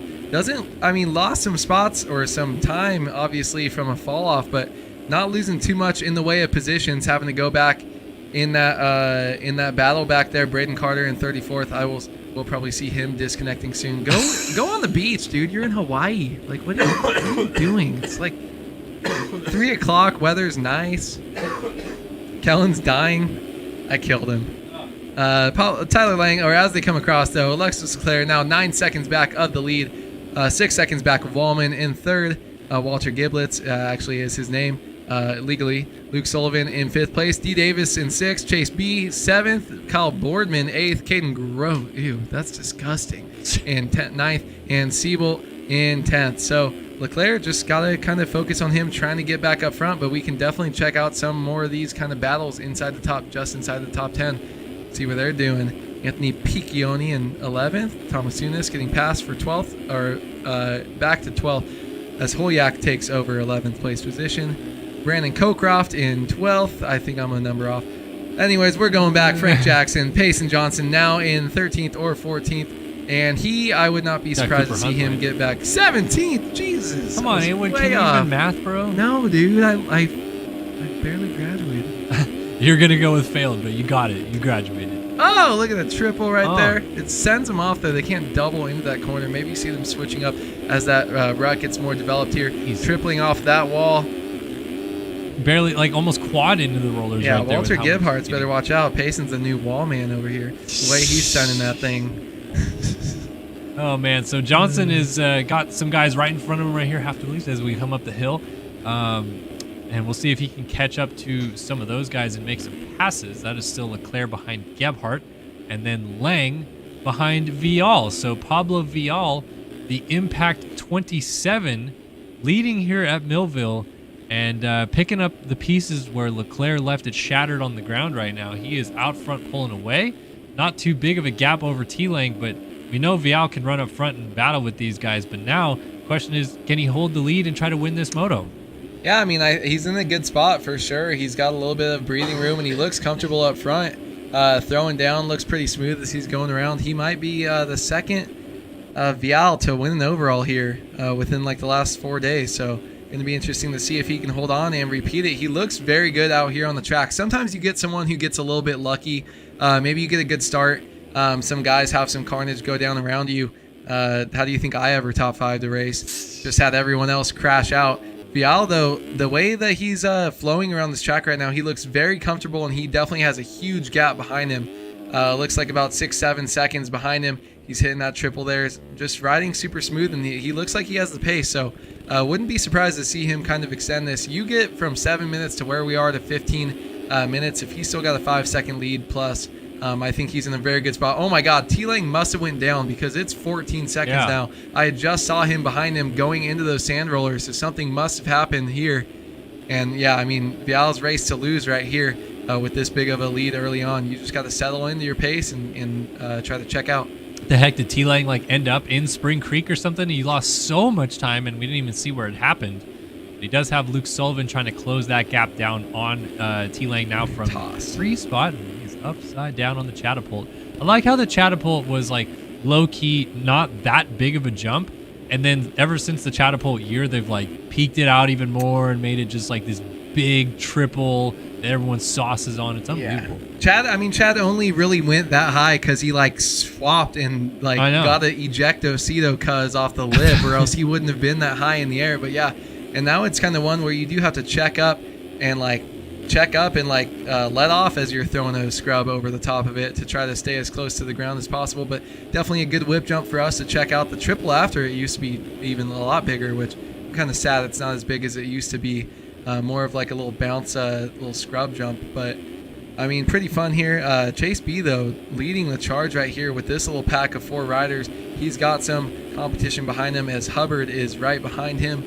And then, Luke Sullivan Not 78. His teammate Siebel goes down just behind Leclerc, and he's going to lose 2 spots right there. Make it 3. Gebhardt, D. Davis went by. I was just trying to highlight real quick that Blakely did get around Sullivan, and they both got around Leclerc. So I don't know what Leclerc did, but he was ahead of them. Now he's behind both of them. They did just get back around Seabolt, who was down, obviously.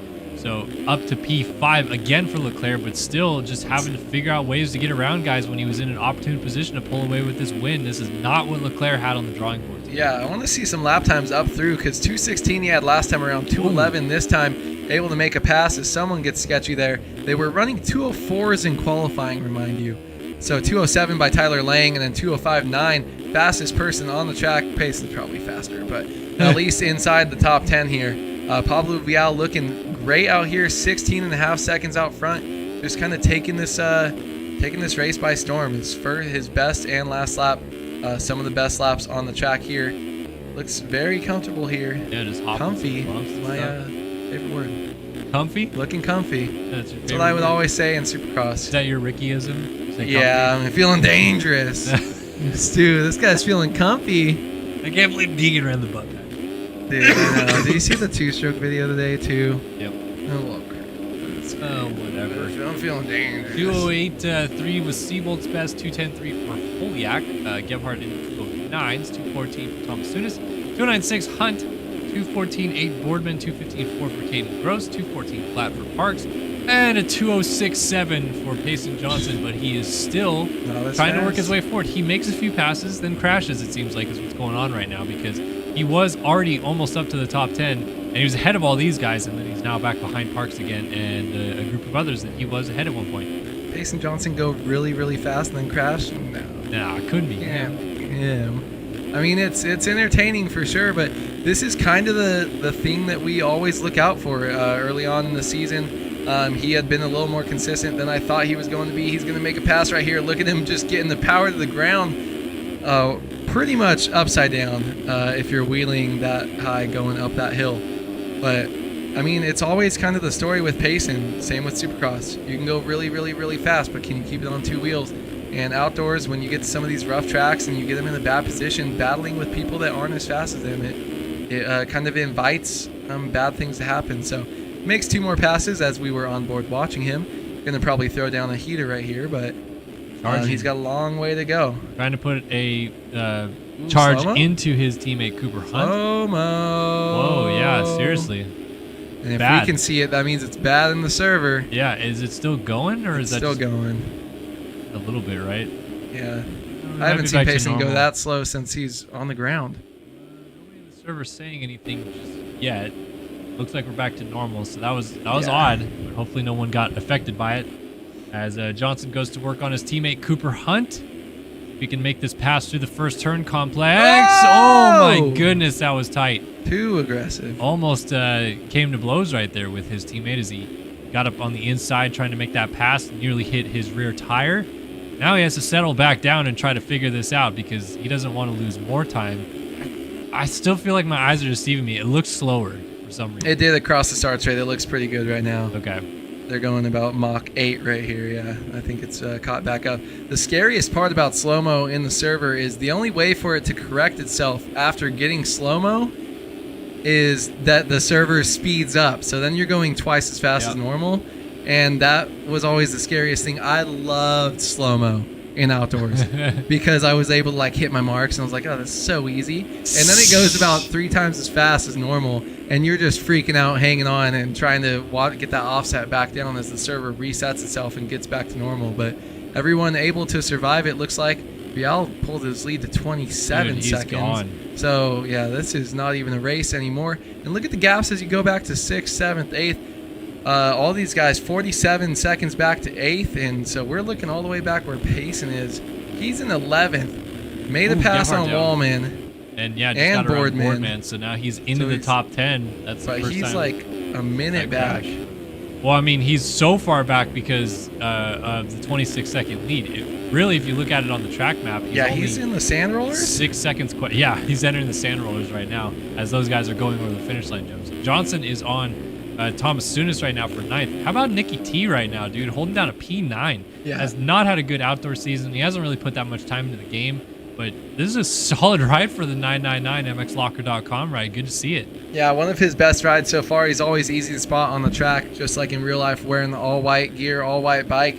And this is one of his best performances of the season as we're coming to the halfway mark. I mean, you're holding off pace, and not going to be for long probably, but holding just inside the top 10 ride. This is really a great race for him, and it would be great to see him kind of hold on to this as we get deeper into this moto. As Wallman or Payson gets by him, moves in the ninth. Hunt's going to try to close up. Ooh, battle for second. Payson You only go up there. Pete Davis dead. down in the rollers. Seabolt, then Blakely, and then here is the Leclerc, Lang, Sullivan battle right now for second. We're getting multiple reports in the chat, by the way, that the server is lagging quite a lot. So unfortunately, not sure what we can even do about it right now, as the man that's in charge of running this races is the man on our screen right now, Tyler Lang. So he's the one who puts this all on. I think if it gets to a point, he may consider pulling off and red flagging the race, but I don't know that we're at that decision point just yet. And we'll see if the server continues to lag or maybe if it gets fixed. I could also see them maybe considering a server restart in between motos to try to solve it. So we'll see what happens. But right now, Lang is closing up on Sullivan. Inside move. Doesn't quite get it done just yet. Sullivan and then Lang nose to tail. Leclerc trying to keep the gap closed from behind. This is a great three-rider battle between three dudes that are always giving us entertainment. And then Lang makes a mistake. Leclerc crosses over. What? I don't know how they didn't get together or Lang go down by going over the bars, but Lang does lose the position there. Leclerc moves up into third, and they're still chasing Sullivan, who's in the 2 spot. They are about 30 seconds off of Pablo Vial, our race leader. In fact, over 30 seconds now, and we still have half this moto still to go. I mean, Vial, what a nasty. What a race he's putting together out front right now. Unbelievable. Yeah, I mean, just I feel like even if he didn't get that great start, he looks like he would be able to pull back in the lead where he is right now, sitting super comfortable, and he's just been so consistent. Don't think he's made any mistakes, no fall off so far this race so far. So just a great showing by him. Leclerc able to kind of fight through that storm here. These guys spreading out just a little bit. Lang go down or something? T-Lang, yeah, I was gonna say T-Lang dropped off a lot, but I don't know if you're pulling off if you're in 4th place. Maybe just let the race go and let everyone figure it out for themselves. Yeah. Worry about the second moto. That's what gets you in trouble real quick as a race organizer, though. Yeah. If these guys are still going, if Vial's still, I'm back. If Vial's still doing what he's doing, then the server's not lagging too bad here. So Leclerc coming up over into this section as we are 16 and a half minutes into the race. We are going to have a little guest commentator in the booth with us as we get Kellen's daughter in here to check out some racing with us for a little bit. Call the races. No, you don't want to call the races. She don't want to call the races. She just wants to watch, though, and she wants to watch Dad do her thing. She's out here. Play with the microphone Can you yell a little bit. Millville? No. Millville! Let's see. What do you think of the momos, Not Holly? much going on over here. You like them? Are they going fast? Yeah. Who's your favorite rider? All of them. Okay, good. Oh, the yellow one? Well, we're watching the green one right now. Should we go find a yellow one? Find a yellow one. Probably last. No, we got one right here. Kyle Boardman. You like Kyle Boardman? Yellow one. See him? He's the best. Oh, it's hot. Right, Holly. It's true. Oh, look at Vial just ripping these corners into the sand roller. This guy is just on a sick one right now. I think he tripled twice through that section there. As our guest commentator is leaving the booth. Oh, Vial, maybe with his first mistake. No, he's not. He just wanted to look like Uncle Ron and show off his boner air skills. Pablo Vial still holding strong, over 30 seconds up front, 18 minutes into this moto. And Vial is coming in. Now we got the whole fam in here helping out. No, it's perfect. No? Yes. Sorry for the delay, folks. We're it's just a little bit warm in hanging out. Southern California where the studio is right now, so we're trying to get a little bit more air circulating through our studio. we're all good. We're back at it, and we're watching this battle for second place. Luke Sullivan almost goes down, and Leclerc goes by. Love you, Holly. Sorry, folks. I'm not going to see my daughter for 4 more days as I get on a plane early tomorrow to go to Millville. So sometimes you got to say bye to her when she goes to bed before you get on a plane. Just happens. Just happens. Player right now have some, had some trouble here. Yes, Alligator. The reason we call Leclerc Boner Air Leclerc is because way back in 2014, when Leclerc was racing against us, and we would see him every single week, he created a whole game change, basically, because what he would do is he would start with a setup, and then he would change that setup in midair off like the first Supercross trip or the first big jump. So he would go in the air, and he would change from his whole shot setup to his race setup. And so doing that, he'd go like straight up and down in the air, basically a boner air. And then you'd see the suspension like do some weird doing thing or something as he reset the suspension. And then he landed. And so we would kind of make fun of that whole thing and call him Boner Air Leclerc, right? Yeah, I mean, he also just did not have any style when he first came onto the scene. So there was that for sure. And he ruined that for everyone, being a little bit too obvious. I used to do that as well a couple times. Okay, all right. Had some hotkeys, some macros set up. I also had my tear off button to where I'd throw a whip. So we should have called you Supercross Boner triple. A-Wood the whole time? Yeah. Hell yeah. I mean, you still call me that. Oh, I don't. No, I said you can still call me that. I was like, I've never called you that in my life. But I mean, he there was a couple people that would do that too. I mean, sometimes you do it now. You fall, you get up. You're like, you know what? Mid-moto, track's getting rough. I'm gonna switch. This setup's just not kind of feeling it for the day. Hit a button and switch to a setup. But yeah, it used to be a lot more prevalent in mid-air on some jumps. But yeah, Leclerc, I actually we got a little battle here. Oh, everyone's sliding out there, laying down. Seabolt passed. Seabolt up to 4th now, so laying back to 5th, and wow, Payson Johnson has made it all the way to 6th place, and he's still charging. He's got to make up 25 seconds. That gap will go down a little bit as Lang picks it back up, but man, great ride for Johnson recovery-wise in this moto. Still a shot at a top 5, and we know when Johnson gets rolling late in these things, anything's possible. I was looking back because it was the 10-year anniversary of my Southwick win last week that we missed, and we'll revisit that. You know, that's the only thing I ever did good in this game, so I'm gonna keep that till I die. I mean, I'm gonna be like Weeds with Brayton with Daytona, just never gonna stop it. But I looked up the results, and guess where Leclerc finished? I think he did a solid 22-28.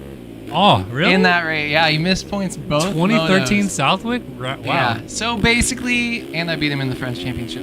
Basically, I'm better than Leclerc is what I'm trying to get at here. Calm down, August At Sanders. one point in time, I mean, August Sanders, you watch Get That Man in the Woods race, he's dangerous. I mean, I had so many run-ins. My last name was Wood. Why do you think we got together so much on the track? Oh, you're ridiculous.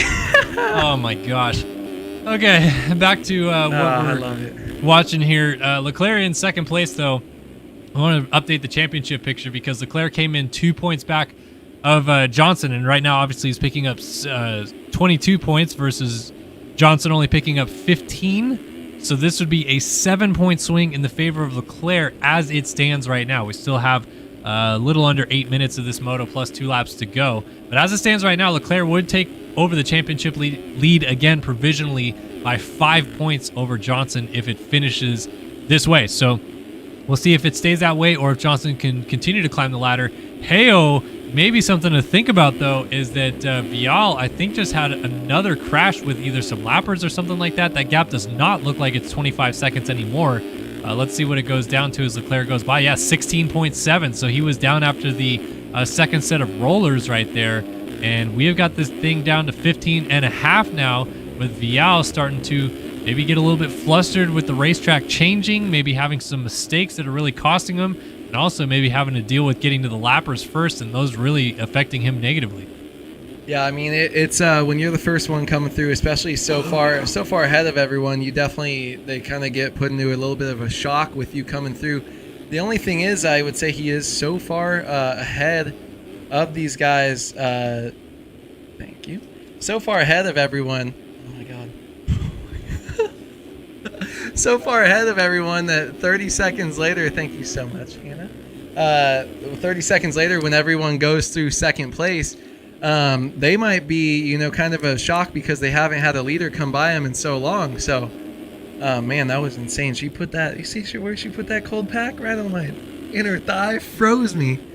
We got, that feels a lot better now. We got some help in here in this hot studio. We're going to be bringing you the action all summer long, and we got to find ways to stay cool out here. I think so. I mean, I miss when we used to have the camera in the little corner, our face cams, getting some live reactions, because I think people do enjoy those when it's just kind of out of the way, and you could see some of our live reactions, because we get silly sometimes here in the studio, and they'll definitely see some of our antics trying to stay cool. And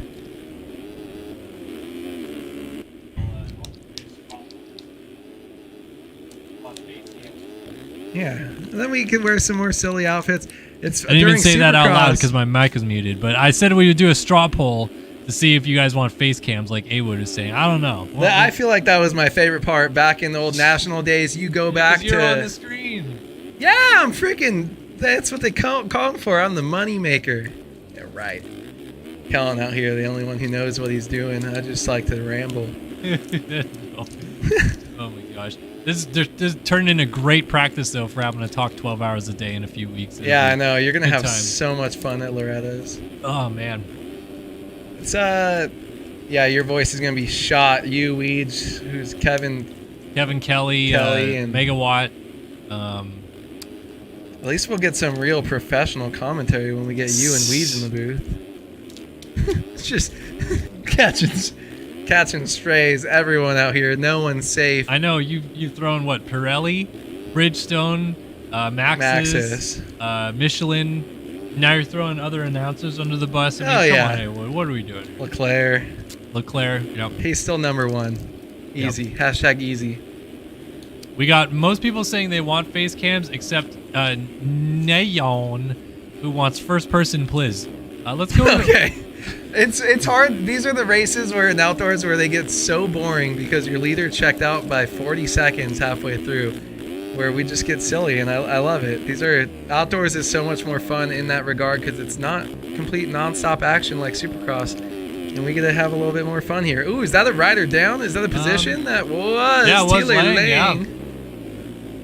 Pacing into the top 5 now. I'll apologize to everyone listening. This ASMR stream is brought to you by BB's Organic Freeze Pops. Oh, I've been squishing mine in the mic too, trying to melt it. Didn't even realize that the mic was there. I'm over here biting into it. My wife brought us up some popsicles because it's so hot in the studio. And some like cool, if you think of like a heat pad that you pop in the microwave that's got like the beads in it, and then you like put it on your sore spot. Got some of those straight from the freezer that are rice. Cold rice inside of a little fabric thing. Could use like a little because packs. I have a 3-year-old, we call it boo-boo rice. Oh, dude, they're so nice. I got mine on my collarbones right now, cooling down my chest. I'm holding on to this. Yeah, I got strawberry lemon. What flavor did you get? Same? Yeah, it looks like. Is it good? Yeah, excited. Absolutely. I'm melting mine. I like to drink my frozen drinks. All right. We got 3 minutes left in this race. All the fun that is being had in the studio right now. And Pablo Vial is comfortably in the lead again. I don't know if Leclerc had a mistake at some point, but it's out to 24 seconds. Luke Sullivan's got it down to 4 seconds to Leclerc, so watch out, folks. This could get close in the end with Sullivan closing the gap down to the 7 machine. Seabolt all by himself right now in 4th, but Johnson, 2:08.4 last time by, getting down to some quali lap times at the moment, is got the bit between his teeth. He wants to close this gap down and maybe get into 4th before this thing is over. And at the moment, damage limitation is a premium for the number 1 machine to try to limit what Leclerc is eating into in terms of that points lead. So far, so good, and maybe even a little bit more before this one's done. Yeah, Payson Johnson knew he would get back inside the top 5, but I mean, making a couple mistakes here. But podium, I feel like, is really where he wants to be to eliminate the championship points lost this moto. Just goes to show you, though, that whenever any of these guys get a bad start, they start back around 20th place. They have the speed, they have the consistency, and just the championship knowledge You know, both of these guys, I guess Leclerc and Payson being future champions. Was that one of his? Yes, it was. Siebel got into it with a lapper, went down there. Not sure if he killed him or if he got killed. But that's just one more point for him, closer to Alexis Leclerc. That's going to bring it down. I think it's a 2 point. No, so it's 2 spots. Right? It's a 4-point swing for them right now. It's 22 versus 18, so it'd go from Leclerc being 2 down to 2 up over Payson after this moto. But Sullivan's still trying to close the gap down to Leclerc late in this one. We're down to just about the final minute or so, and then Johnson maybe could get to Sullivan before this is over as well. So I think we have 3 laps to go this time by. Actually, yeah, should be 3 to go. We got less than a minute left on the clock. Vial still has to get through all of the hills, and I don't think he will before time expires. So I think we're at 3 to go right now. And the question is Johnson going to close down on Luke Sullivan for third? 209.1 last time by, 212.8. The gap is at 6 seconds, 7.1. Theoretically speaking, the same lap times happen again and again. Johnson will catch him on the final lap of the race. Will that happen, or will he crash again? Will Sullivan get away? I don't know. We're about to find out. I don't know, but Payson, and just like that, Sullivan is down, and Payson moves in. Oh, and he's not down. He saves it, and he is in third. Now he's only 2 seconds back of Alexis Leclerc, who's 26 seconds off the leader. Wow, so Leclerc throws it away late and might give an opportunity for Johnson to close up. Hey, after the first 250 moto, we had a dead tie. Well, we had a dead tie in the championship. It is even between Shirley and Matherly going into 250 Moto 2. As it runs right now, it is also even in the 450 championship. They would be dead tied atop the championship standings if it finishes like this. Second for Leclerc, third for Johnson. Oh, man, I have to imagine Johnson wants a piece of Leclerc for second, though. He is flying. He's got the mojo going. I feel like Leclerc is faltering a little bit late in this race. We're coming to 2 to go this time by. But, man, Johnson's flying right now. Yeah, I mean, when he gets in the flow, he just starts going. Even when he starts making mistakes, he can normally drop lap times way faster than a lot of these guys can. So he pushes the limit. As long as he's not going down, having complete fall-offs, he's a dangerous man to have on the racetrack, especially 3 seconds behind you. As they come across, they are just now getting the 2-lap board. So this is going to be 2 laps to go, lap 15. So we'll have 16 in total and 2.5 seconds behind Alexis Leclerc. So this is probably what we're going to be watching for the foreseeable future. But they are actually, it looks like the gap tightened up. It was 26 seconds to lead. Oh, and then Payson's going down. He got some huckabuck there, and he wads it. You see how rough that track doesn't look? Yeah, no, it freaking sucks. And just like that, Payson Johnson swaps side to side, and he goes down. So that might be it for the battle of this race. Luke Sullivan here. Back into third place for Sully. Back into third. And Leclerc holding on to second. So Vial not that far. Yeah, that gap did come down. You're absolutely right. I don't know if Vial had another crash or what, but it's now just under 15 seconds back to Leclerc. One more crash for Vial, and this thing gets a little bit interesting down the stretch. And we saw last lap of the 250 moto, Cade Matherly throw the win and lead away. Is this going to happen again, or will Vial tighten it up for the final lap and a half to bring this thing home? It'll be fun to watch for sure. So now Johnson back to work again, trying to close up on Sully for the 3 spot. Sullivan, remember, was going about 3 seconds a lap slower. Johnson is obviously less than 3 seconds behind him, only 2 seconds now. But Johnson a little bit flustered from that mistake. Thought he might have a shot at Leclerc for second, and it's going to end up not falling his way. So now he looks like he's maybe riding a little bit harder. Is this a potential to override the track, do you think? Yeah, 100%. He is sending it right now. I like that he was using those outside lines, smoother lines a little bit. But the thing I'm looking for him is charging too hard into corners, especially like this one. Maybe he just goes and flows around the outside because he has so much speed, and that looks like exactly what he's going to do here. I do think he was trying to get that inside rut, but might have blown it a little bit. But what we're looking for is to see if his front wheel's pushing over any of these berms here or any of these ruts as he's jumping into them. Looking pretty good right now, able to hook through and carry his momentum all the way through, and just like that, he's gaining up some time. On third place right now, down to 1.4 seconds, and definitely throwing down a heater this lap. So This battle is tightening up here, but I doubt he can get all the way up to Leclerc again unless there's some mistakes. So his focus right now is get into third and once again get that championship points back to tied for the second moto. All right, final lap underway here at Millville 450 Moto 1. Johnson did not land on that inside rut. I think he may have almost had that pass made if he did. So now Sullivan settling in, trying to put his defenses up and make sure Johnson stays behind him. Johnson's going to rip this outside line. He's going to scrub this jump down, cut across, maybe end up inside. Whoa! They get together! Huge crash as they come flying over that jump. Didn't see what happened. It seemed like Sullivan got cross-rutted based on the way that the camera angle shifted. They're going to get up still together, and they did not lose a position just yet, but there comes Seabolt in the background, side by side through the rollers. And this time, Sullivan just concedes the position. Oh, Seabolt down in the rollers. And now losing another position. Seabolt, did he lose a spot? No, that Honda was not for position. So Hunt sitting back here. But unbelievable turn right there as those two got together. And now Vial has lost the lead to Leclerc, so he did go down. What the heck? We were watching that battle so closely, and now it's a drag race up the hill. Vial's got a great run. They're going to be side by side. Vial's back into the lead momentarily. Leclerc around the outsides trying to hold it on. Vial's got that inside. Does he get to one of those inside? No, he's jumping outside. Leclerc going to try to cross over, get to the middle. No, he does not. Vial just dive bombing straight down the complete center of this track, down the hill. That's impressive right there. Not even avoiding any of the smooth lines. He goes to the second rut. Leclerc to the inside rut. And just like that, Vial pulling a little bit of a gap away, but this is where it starts to tighten up. Vial goes wide outside, smooth line, able to pull away, gets hooked into this rut nicely. Just like that, gaining a little bit of time, maybe another bike length on Leclerc. And we start to see this get a little bit more spread out. So as they come to the checker flag, Vial able to hold on to it, almost threw it away. He's got 2 turns to go. Let's see what happens. Dropping down off the hill one final time. Into the final turn they go. Pablo Vial looks like he's going to hold on to it, and he will. Vial wins Moto 1 here in the 450 class. Yes. Just by a nose, only 0.5 of a second back to Leclerc, and that certainly could come down to penalties.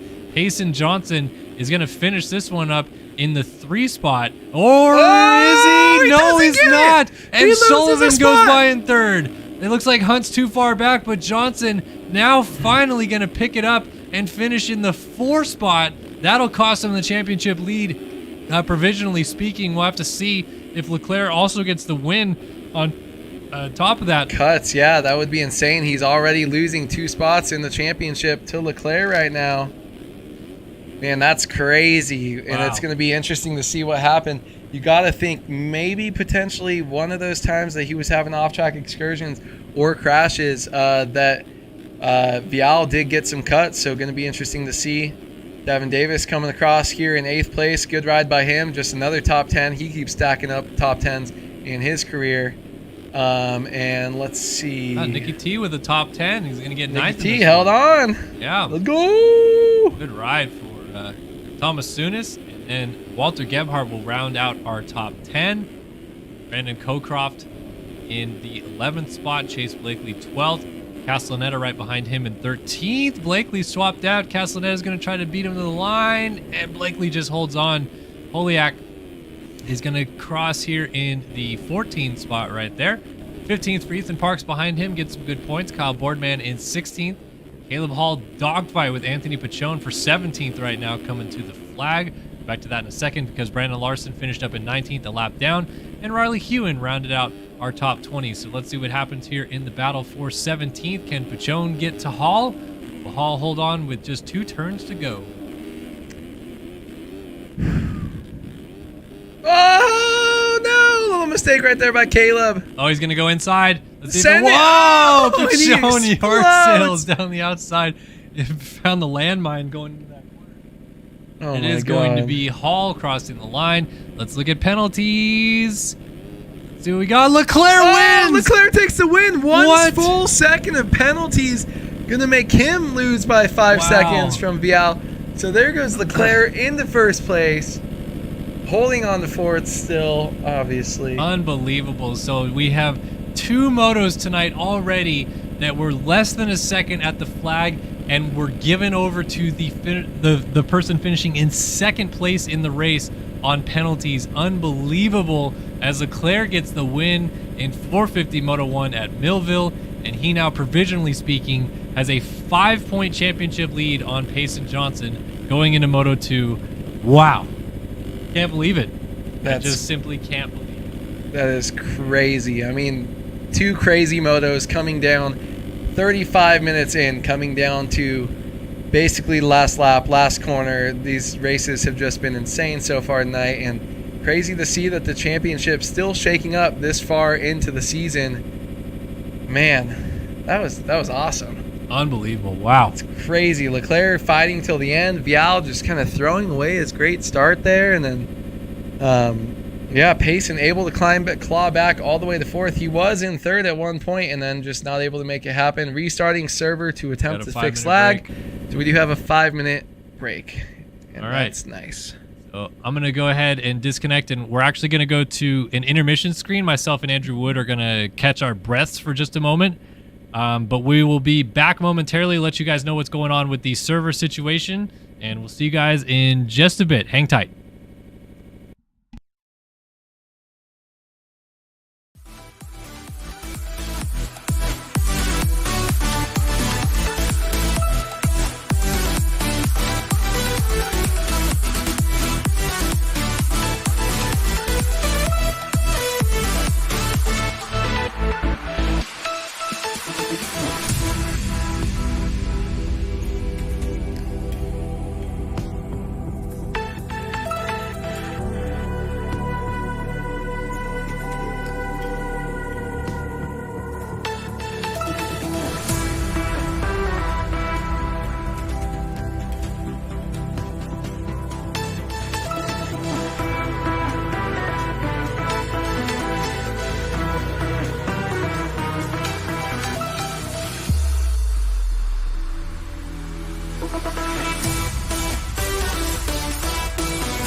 like snow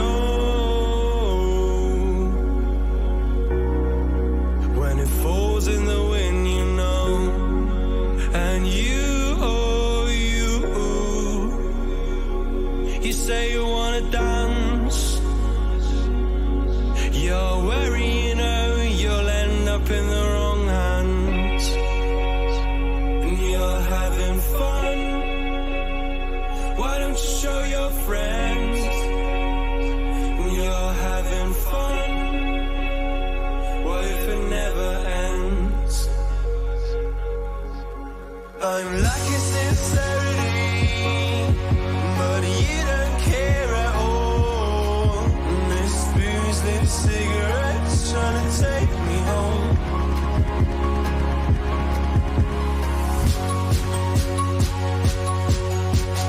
Falling in love just to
say you wanna dance, and you're worrying, oh, you'll end up in the wrong hands.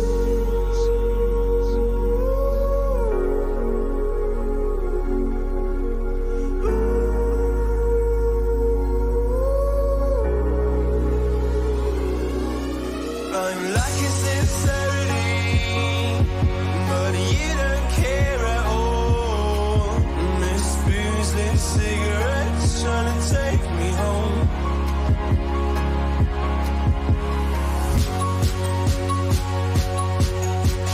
Falling in love just a million times, breaking it off with the feeling on ice still.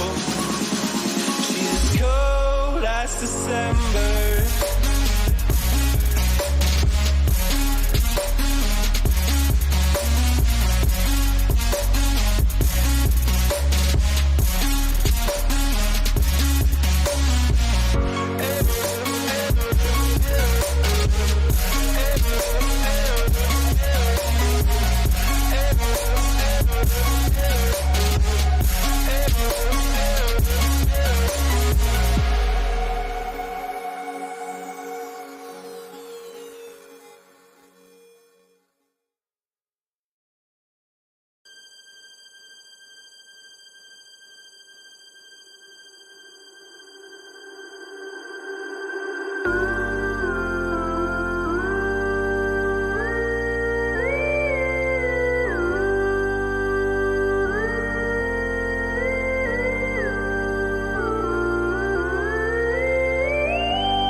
All right, folks, we are back. 450 Moto 1 done, and 250 Moto 1 is coming up next. We've finally got confirmation that they were able to restart the server, and it seems like the issue is solved. I know we saw a huge lag in the 450 class. I saw a lot of 250 guys saying that they didn't experience lag or that it wasn't laggy in the 250 race, but I think that the problem was that the 251 wasn't too bad. The 451 was awful, though. When you're in warm-up mode and you can actually see the lag in warm-up mode, it's horrible for the people racing it.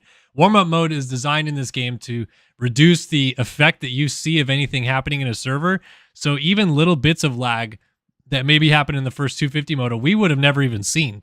But in that 450 moto, when those guys were completely stopped in the middle of the air, sometimes on jumps like we saw, that's where it's unbearable. You can't ride because you don't know how fast it's going to go when you come back. You don't know where you're going to land. You don't know this thing or that thing. So that's why they took the break. They restarted the server, and T-Lang did say in chat, finally, and we're about to have a 250 Moto 2 lineup check. So we'll see if things are going.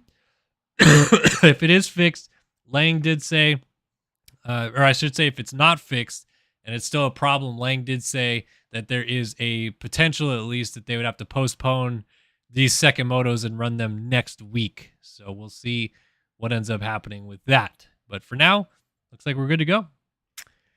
Yes, sir. Ready for some more exciting action. Hopefully the motos can continue uninterrupted here. But this racing, I mean, it's been so great today. This track has brought us some good racing, a lot of mistakes from some of these guys, a lot of you've seen some consistency. 25 minutes about there for our 450 Moto 1 winner until he started to kind of explode there. But 250 race was so close.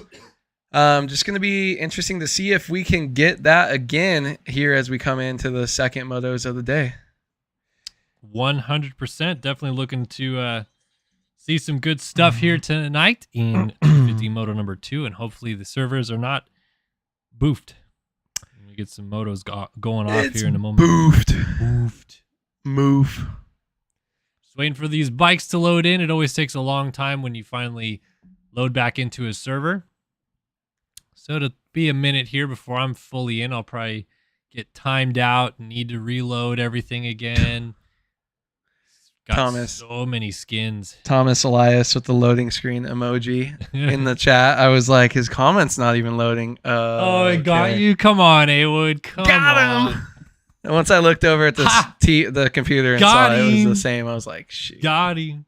Never seen a YouTube chat do that before. Remember how, like, I feel like the Gotti.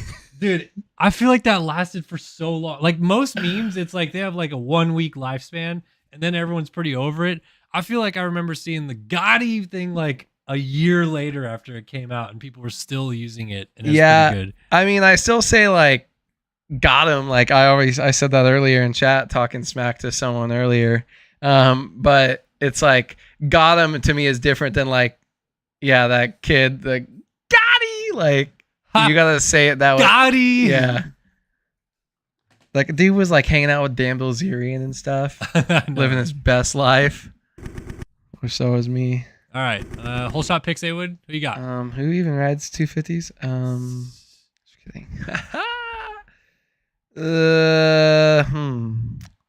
Someone who starts good and then doesn't finish good. Okay. Thinking. I got someone in mind. Colin Allen ripped a big one the first moto. It's all about getting on that back wheel. These guys just don't have it. I'm gonna go Tharp. Car. All right, you got Carr, who's not even in the motos. What? Oh, not Car. What's the other guy's name? Wes? A 4-letter word. What? Seth Shirley. Jesus, Awood, unbelievable. Damn, Daniel, back out of the game with the white fans. What are those? I still use that all the time. I need to get a soundboard, man. Yes. Multiple. What? So you I can want a use stream deck over here, yeah. Oh, you're ridiculous. All right, folks, here we go. I just want a pixie stick one. We are back. We are ready. And it is go time. 250 Moto 2. Here we go, folks. Johnny Padani lining up outside of the box. Who's going to get that all-important whole shot? Johnny Padani with a good start. Getting that wheelie going. What's happening up the inside, though? Ooh. Padani to the line first. Is he going to get that whole shot? He will. Studio 8 whole shot goes to Padani. And it's going to be Leitzel with a great start up the inside, right behind Schiabro, I think that is, into the next corner. I see Matherly with a good start. A few guys went down. Couldn't quite see if it was Shirley or anybody else, but Shirley and that Husqvarna, we don't see him up front in the mix right now. A lot of different colors than those white machines. Out front is inside goes Leitzel down the inside of Schiabro in the rollers to take over second place. And meanwhile, going to third is Caden Speck up the inside. So Speck moves into third. They're all chasing Padani, but Leitzel looks like he wants a piece of the lead early. Yeah, Leitzel had a great jump there, was just a little bit too far inside, ended up getting chopped off by Padani, who was able to round out that first corner, take that whole shot. But look how close this 250 class is. Doolies! None of these guys really made any crashes here, so this top 15, it looks like, is super close here. This is going to be very eventful, I would guess, in these first opening laps here, as Padani hits the double. You heard us talking about it. Tharp was the only one to do it so far. Padani sent it to the inside right there and greased it just like that. He said, I'm going to flex on you guys real quick. Let me go ahead and show you how to take another dub here. Dude, the absolute confidence to do that while you're leading on the first lap of a 250 moto is unbelievable. You get that wrong and you go from leading to like 18. At best. Probably worse, especially because you have to get going again up Mount Martin with no momentum. So, yeah, props to you, Johnny Padani. You've got watermelons the size of literally balls. It's amazing. Johnny Padani leading, though. Logan Leitzel in second place. Oh, we got a guy going over the bars, maybe? No, Speck and Schiavro side by side in a battle for third. And then it is Matherly rounding out our top 5. Seth Shirley is 13th early on in the running of this one. So we'll see how he is able to charge forward through the field in this race. Right now, they are all chasing Johnny Padani after one lap. Tsunami over here, just riding the waves of Millville, bro. He's crushing it right now. Listen, I got the commentator curse on lock. If you want someone to have a bad start, I'll pick them for the whole shot. Hit my Venmo. Start naming off guys you don't like. I'll take care of them. 13th place start by Seth Shirley over there after I picked him. So, Carr was in the... He's LCQ. The one who didn't make it from the LCQ. Correct, Yeah, okay. yes. He always gets... Is that who you were thinking? I was thinking of it, earlier on. Yeah, I was thinking of Seth Carr. Okay. But then I was thinking of... Is it Brad West? There's a West. There's Joey Brad Street. No. Brad West in real life, He's the 45 Cowie kid. Yeah, I don't know. Yamaha. I don't know. He used to ride Cowie. He was a little Team Green guy. Okay. He's from Australia, Yeah. right? Yeah. I know some things. Good night, mate. Not many, but a couple. But as we come around here, Johnny Padani tossing it. Let's see what he does here. I want to see if he hits this line again, if he has that confidence, or if he's just going to kind of play it safe. Honestly, I think he's dumb if he hits it right here. Yeah. Yeah, okay, good. Somehow it's a first lap only thing. Is it just like the track is smoother so they know? I don't know. I think it's more dumb on the first lap, but it's just dumb all the time. If you're not in like 10th and you're like, oh, I'm going to pass this dude. It's been pissing me off. I think he should hit it on the last lap. That would be sick. Battling if for the he's win, go for it. If you're battling for the win, you're a nut job. If you're 20 seconds up, you better do it. Honestly, like, I led a couple races, but it's a crazy feeling when you get 20 plus seconds up, and for them to throw it away and do what they did, the last two, I guess, motos that we watched here today, that's a terrible feeling after feeling so good. All moto, just no falls and then kind of falling apart.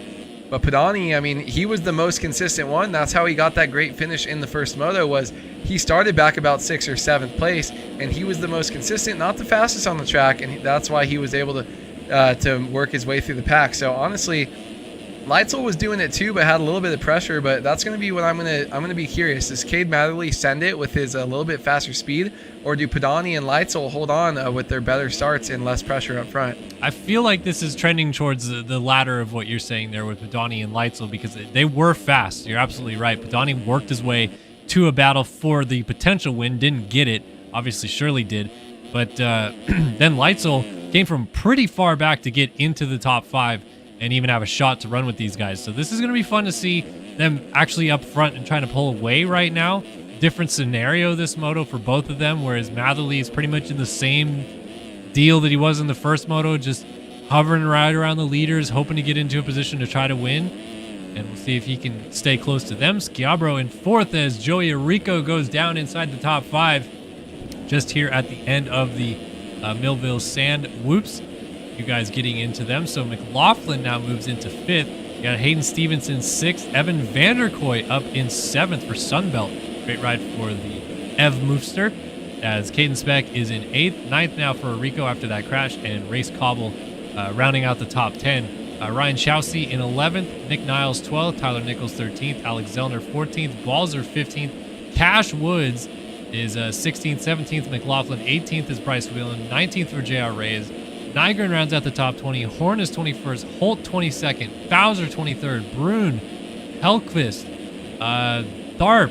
McPherson, Ezcura, Cepeda, Gatland, Allen, Adams, Sund, Seth Shirley getting together with Emmett Sund is in 34th place. This is our Moto 1 winner, and right now currently tied for the championship lead.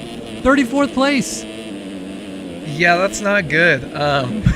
Not good at all. He's still sending it to and down again. Oh my God, is this where the championship unravels for Seth Shirley?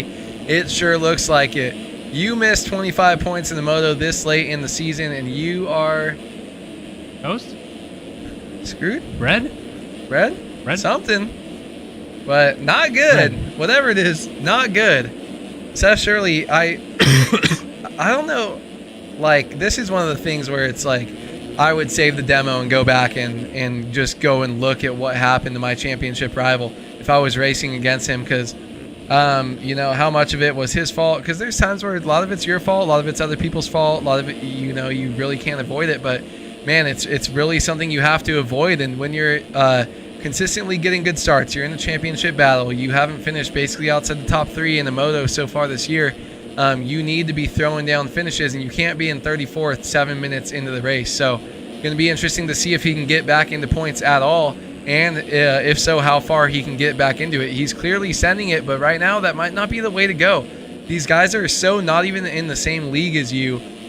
I think you should just kind of pull up and just put down consistent middle of the pack lap times, 10th place type lap times, where you're going to work your way back up at least until you get into points. The gap spreads out.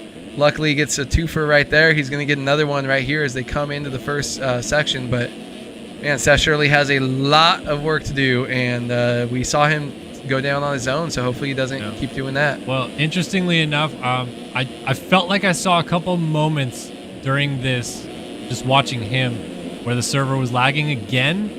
And just now, Saru in the chat said that he's listening to Leitzel's stream, and everyone is complaining about lag. So this is still a problem. I don't know what RaceFactory is going to do about it, or how long they let it go. Obviously, we're seeing the field spreading out at this point, so we've got some, you know, gaps to work with where guys can, you know, not run into somebody if the server starts lagging again. Leitzel himself is trying to go for the race lead at the moment, but interesting scenario developing to see what's going on.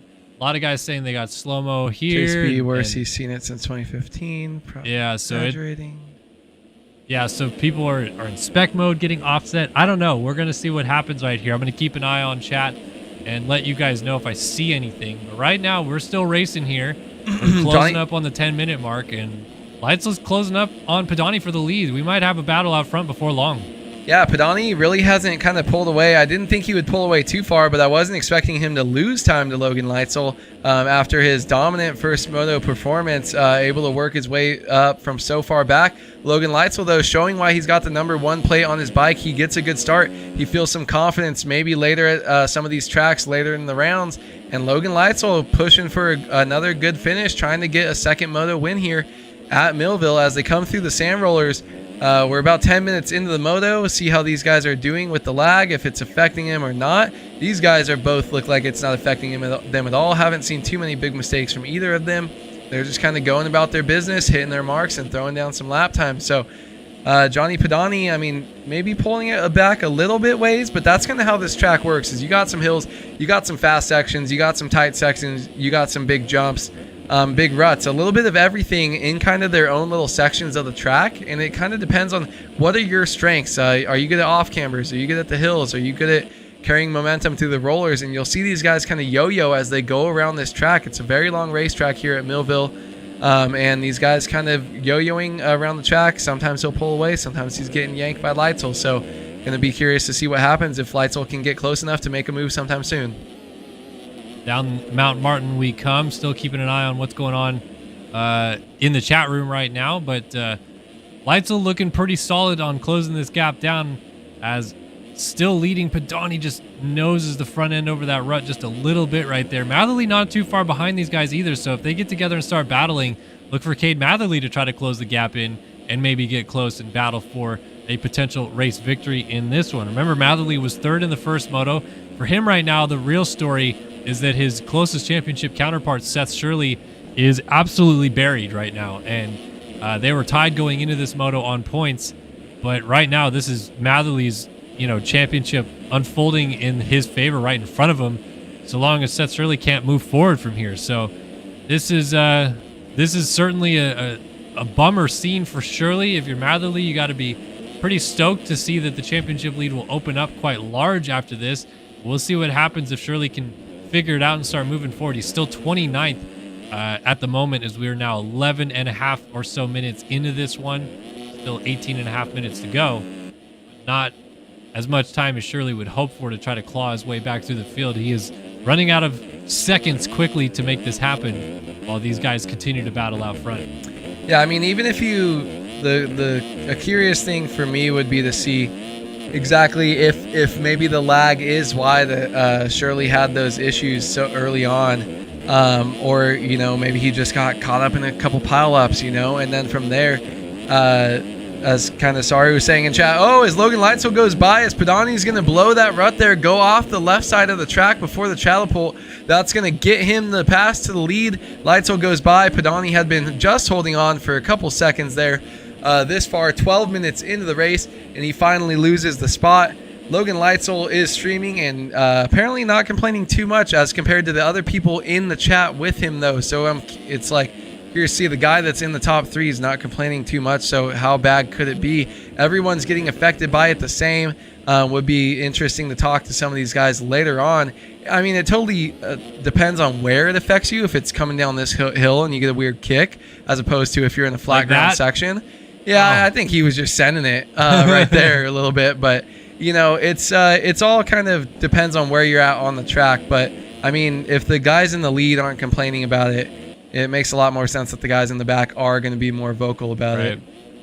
But right now, battle for the lead Padani's is still trying to- on. Padani is fighting back to Leitzel, and they're nearly side by side going up to the top of the hill. Look at Padani scrubbing it down to the inside. Does he get this pass made? Leitzel's trying to get the outside line to work. Padani down! Rear end kicked out coming out of the rut, and he swapped Front tire twice slip. and laid it down. Matherly hits him. They're both stuck on the hill together. Now they get going. Matherly in second place. Padani back to third. Leitzel now about a 10-second lead because of that little interaction with these two. And we have got a topsy-turvy race on our hands right now because we're going to have an overall win, I think, out of Matherly. Well, not anymore. Back to Padani's hands because Padani would go 2-2 to Matherly's 3-3. But if Matherly were to pass Padani, I think the 3-2 for Matherly would get it done over the 6-1 from Leitzel. And then, of course, depending on where Shirley gets to, we'd have to keep an eye on that. But right now, in the hands of Padani for the overall win. Still a lot of racing left. Matherly's got a good run through the rollers right here. Not as good as he maybe wanted it to be, but he's closing up. He's nearly alongside to the outside. Padani goes inside to protect. Won't be able to triple into the rollers. Does Matherly get it? He does, and he's going to get a little bit closer because of it down the inside, and he's got him for second. Padani almost jumps on his back. And now Matherly back into second place. Padani to the outside, turns to the inside right here. He's going to go to this inside roller. Not many people using that line. And Matherly stays ahead in second for the time being. Yeah, that inside line kind of screwed him over that roller there. Unable to be as smooth as he wanted to, and don't want to follow too much, but sometimes you have sections where you have to. Matherly feeling it right now, how far he's sending it down that drop off there. Hits the brakes, dives up to the inside, gets that drive there. That little kicker developing for the 250 guys, helping them put the power to the ground. And Cade Matherly now trying to pull away a little bit of a gap here on Johnny Padani. These guys not always able to hit that complete inside, but I do think they like that second rut better there. And Matherly has been one of the guys going to the left side of this downhill, but look at that. Padani with the speed down the right side has to check up way too much, though. Matherly able to sweep it into that inside rut, able to carry more momentum. He loses a little bit of ground, but able to keep the inside line, not lose position there as we come into the tight switchback section. And that's really all you want through that section. Matherly boner airing it out of that corner. But Matherly now trying to pull a little bit away again here as he goes to try to work his way up towards P1. Well, while this battle continues to rage on, a quick shout out to Hayden Stevenson, who's in fourth place right now. He was fourth in Moto 1. Two good motos. And he's fourth in Moto 2 right now. He's not quite been in the battle for the win or the lead in either moto, but he's been solid, having to deal with Balzer right now. Balzer's going to sneak by into that 4th spot, but still 2 top 5 results maybe on the docket here for Hayden Stevenson today. And now Balzer goes over the bars. So Stevenson back into 4th, and Balzer off the side of the track and will lose a spot to Trevin Thompson into the top 5. Schiabro now 6th. Balzer got to safely re-enter the track right there, now 7th. Joey Rico 8th, Caden Speck 9th, and Race Cobble rounds out our top 10. So while we continue to monitor this lag situation, let's go back and figure out where Shirley has made it to, if at all. It looks like he's not gained too many positions. Yeah, no, he is still in 31st place for Seth Shirley right now. So it is really a struggle bus for the 44 machine Not sure if it's the lag specifically that's affecting him or if he's just gotten into too many weirdo mistakes or crashes. But we are halfway through this moto, and he is still 11 spots from the points, let alone trying to get any sort of semblance of a decent result in this race. So this is really coming unglued for the 44 machine right now. It's kind of a bummer to see. Yeah, I mean, it's a real big hit to the championship series so far. The points, Shirley getting a kick there, almost going down. That's where we saw actually someone go down in one of the first 250 motos on the last lap. Was it Shirley that did that too? Payson crashed on the last did that. lap. Yeah, lost that or went down on the face of the finish line. But just a bummer to see Seth Shirley have these mistakes. You know, he's trying to fight through a little bit of the lag, bad start, fighting through people that he's just on another level with as far as speed goes. But honestly, it makes it hard. And being able to work your way through the pack safely, as he almost gets into another rider right there, maybe Nichols. showing why he is this far back in the pack with that move there. But yeah, just kind of a bummer, taking some wind out of the sails of this championship. Cade Matherly is probably loving it right now, but Shirley right now is having a battle with some lappers here. Is there? I guess call them lappers. Sorry. I'm so used to it. He shouldn't be back here, says Shirley. That's why you're throwing me off. I had a malfunction over here, Kellen. Hold on.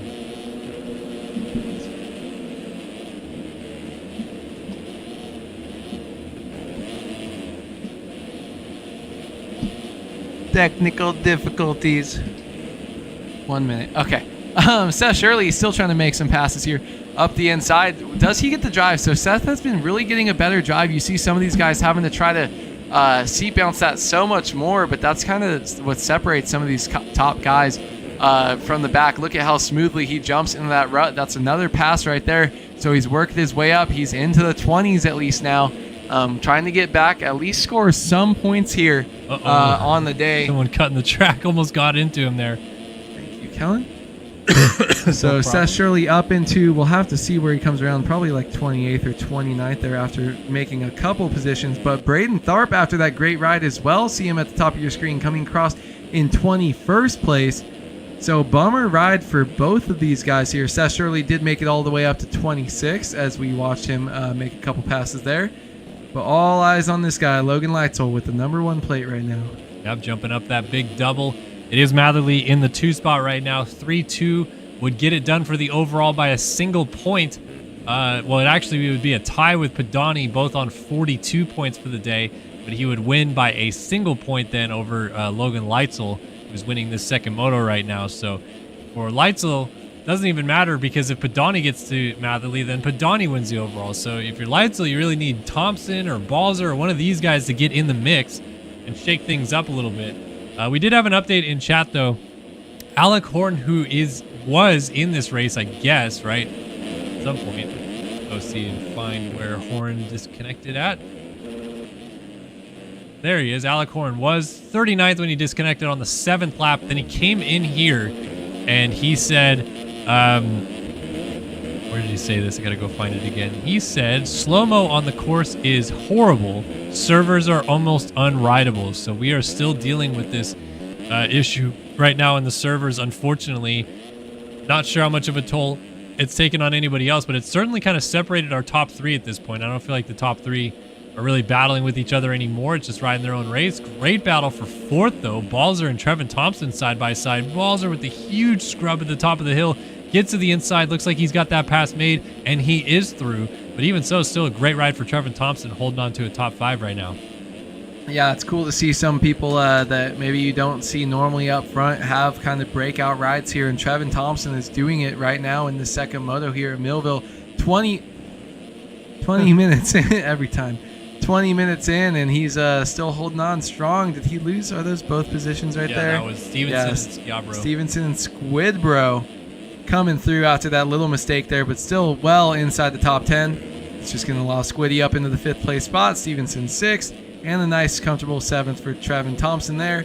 Looking at that, they got 15 seconds back to the next position, so he's got to just focus on fighting back forward, but these guys are battling to the death. Stevenson with a great drive off the inside. He's going to kind of lose it there. Now getting some kicks. Oh, got to settle back in, or else I believe he would have had that pass. They are going to come out pretty much even here. Stevenson inside to outside. Now he's going to be right behind him. Not going to be able to switch it up. He's going to go outside. Squibro to the inside. Yeah, not quite close enough. Back and forth, back and forth. They have to follow here, but we'll see what happens on these off-camber corners. And uphills and downhills, this is where you can make up a lot of time if there's one small mistake in this 250 class. To the top of the hill right here. Again, Stevenson right on Sciabro's rear tire. As they drop down the hill, they will see Mount Martin just ahead of them. This is a battle for 5th place, by the way. And Sciabro blows the rut. Now it's a drag race up the hill. Sciabro doesn't get the landing very clean either. He's got a seat bounce to double to even get there. And Stevenson is going to make a relatively easy pass in the end. Sciabro is going to hang right on his rear fender as they get to the top and hope to maybe get it back as they come back down Mount Martin. Now, still pretty close together. And we only have about 8. Oh, Sciabro. Huge one coming down Mount Martin. It always actually impresses me these guys even get stopped when they're crashing at that speed coming down this hill because it's practically vertical coming down it. Yeah, I mean, I thought you were going to say how few crashes we actually see on that downhill, but yeah, with how far, I mean, I feel like it might have changed in the last couple of years. I feel like you used to start seeing people cartwheeling all the way down the hill a little bit more. And sometimes, though, you just learn how to crash, though, too. That is part of the skill of the game. That these guys learn as they play thousands and thousands of hours. But Squibro able to get back up, only lost that one position there, or didn't even lose a spot, just kind of went down. But yeah, a bummer to go down on that hill, but yeah, it's freaking crazy going down that downhill. Those guys click 5th gear, try to let their suspension settle in a higher gear and hit the brakes all the way down, but they're still charging. Some of these top guys, they're still pretty much accelerating all the way until like the last drop off. So these guys are very impressive, and I'm surprised we haven't had more crashes on the downhill of Mount Martin so far in this race or in these races today. Sciabro now settling in behind Trevin Thompson after that crash. Russell Balzer kind of alone by himself now in the 4th spot. There's Fedani still in 3rd. Matherly 2nd, and Leitzel in the lead to the tune of 17 seconds. So our lead group have really figured it out at this point. Let's go back and figure out where Seth Shirley has made it to. Another little check-in on him. Multi just went down. I think Shirley's now on the points he is. He is up to 20th, and he is right on Luke Fauser for the 19th position. So Shirley's making good headway here. Unfortunately for him, it's just so little time to do anything with at this point. We're down to just about 6 minutes and 2 laps still to go. He does have a freight train of riders that he could catch in the rollers going the other way. Going to get into 19th around Fauser right here. It almost looks like he can get to 10th place by where the Chatapult is. Chatapult right now is 11th. Vanderkoy, yeah.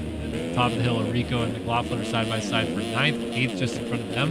He's gotta. There's possibilities, I guess, right? Gotta focus though. Just keep putting in laps and avoid the carnage. Everyone else kind of running some of the similar lap times, a little bit slower than what he is. But honestly, you gotta keep it on to yourself. You gotta be smart, picking your way through. You have about 11 minutes left in this race, I would say.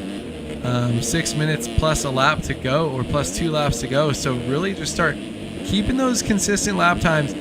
I feel like I always did my best racing in the last maybe 15 minutes of the moto. Everything else was so much carnage. I would eventually zone out, and I would ride 3rd-person view, but I would just focus maybe about 3 bike lengths in front of my rider and like zone out. Like I wouldn't even focus. Like I would, it's weird. It's almost like it's just coming to you. You're just playing on autopilot. And I feel like that's what you have to do. And that's when I would just run my most fastest, consistent laps of the race. You just got to settle in and just mindlessly hit your marks. And I think some of these guys, they focus too much on the other riders. They focus too much on what's right in front of their wheel and what's going on. And really, you just need to kind of hit your marks and just keep going. Obviously, Shirley knows he's a champion and he's won a bunch of races before. But, I mean, if you're in 18th right now, he's riding around a lot of people he's not used to kind of running with. Yeah, and you come up on them so fast sometimes that you don't even have time to think about setting up a pass, and you end up in lines that are uncomfortable or something along those lines. It was 13.8 this time by, so the times are consistently strong right now. 14 flat for Tharp ahead of him, but they're going much faster than Hellquist. Lucas Brun just went down. Cash Woods in the 17s, 15s for Andonia's Kura. Race Cobble at 219.9. 216.7 for Ev Moof in the rollers here in 11th. And Rico and McLaughlin 18, 17, and Nick Niles also in the 17s. So, yeah, I mean, there certainly is opportunities here late in this race. We're really strapped for time at this point. Shirley's going to get another pass right here on a rider down going into the rollers. So he's up to 17th spot, and he's got maybe 5-6 guys right in front of him that he can start picking off one by one. If he gets a top 10 in this moto, he's got to count his lucky stars, because this could have been so much worse than where it's at now. Yeah, I agree, and he's in the driver's seat right now. There's not the people aren't tight enough, you know, unless someone goes cartwheeling and hits you completely out of your own, like something that you can't control. It's all up to him. You got to put in those laps and just stay smooth. I can't like stress it enough. You just keep going. The speed is there, and clearly he's been doing something. He's been crashing. Whether it's because of the server or not, if it's because of other riders or not, he's been running into people, getting into pile-ups. There's no way that the guy with his speed can stay in 30th plus place for as long as he did. He keeps running his 212 to 214 lap times consistently. He's going to be fine. It's him and Tharp have the speed, and they can work their way up. Avoid stuff like that. Tharp, I mean, that was way overzealous from Tharp. He was going way too fast coming down the hill from the start. I would have been saying stay the hell away from that guy. Let him have that pass all day, but just little mistakes like that, keep it on 2. You're still going to make passes and work your way up. You're running a pace that the top 5 are running, so you'll get yourself up in the top 10 if you just don't fall, I think, for the rest of the moto and keep continuously running the lap times that he can. Trying to see. So we got Niles 63 seconds off the lead. McLaughlin 71 with Vanderkoy 72. Oh, that's going to cost time for Shirley. He's going to gain a spot, though. It's guy down. So Shirley's 84 off. He's 13 seconds behind 10th, basically, right now. I think he can get 11th, 72 to 84. By the way, we had a report that Leitzel went down out of the lead. He has re-picked it up in the lead still. But that gap has come down. Matherly is close enough to at least see him, which he was not until that crash happened. So we maybe have a little bit of something brewing for a late race for the win potentially in this. If you're Matherly, you're going to win the overall regardless. You're going to gain a lot of points in this championship regardless, so you don't need to oversend it yourself. But there's a win on the table for the taking. It's always fun to go to try to take it. Yeah, I mean, it's never too late to try, especially we saw what happened in both motos previous today. I mean, if you're gonna be this close this far into the race, you better be sending it, putting it all on the line. Especially when your championship rival is all the way just inside, maybe around 15th, just inside the top 20. So you got some time behind you, 10 seconds to Padani, another 13th to 4th place Balzer. So if I'm Logan Leitzel, I'm sending it out front, but if I'm Cade Matherly, I am absolutely dropping the hammer, trying to not let him get the win in this moto. And we've seen him kind of cruising. These guys have figured out this track. They're riding the smooth lines, and they're doing pretty damn good for how well or how much the track is broken down so far here tonight. Matherly just hitting his marks right here, coming right around this outside, railing it, carrying that momentum as he's been able to do. These 250 riders all day, getting the right kicks. Ooh. So to get a little as you bit say that. Yeah, some of these guys, if they're racing first person, you don't even see that. They can kind of tell what's going on back there, but in third person, that's something that makes your heart kind of stop for a second. Yeah. You maybe hold your breath. Definitely, 100% right there. So Padani's still in third. Balzer is maybe about 8 or 9 seconds behind him. Then you got Stevenson rounding out the top 5. Solid effort for him, as we've said so many times today. Schiabro in the 6th spot. There's Nick Niles, who's now into 7th, so this group's changing quite a bit. Joey Rico is 8th. Trevin Thompson has slipped back to 9th, with Noah McLaughlin now rounding out the top 10. Evan Vanderkoy is still 11th, so that's where he was. Race Koppel 12th. Lucas Brune in 13th, and there is Seth Shirley down the inside of Lucas Brune, trying to get 13th away, and he will get it. So Shirley's charge forward continues. He's got Andonias Cura back there now in the 15th spot. Man, Shirley is only 6 seconds now off the top 10, and he's still got a freight train of guys right in front of him.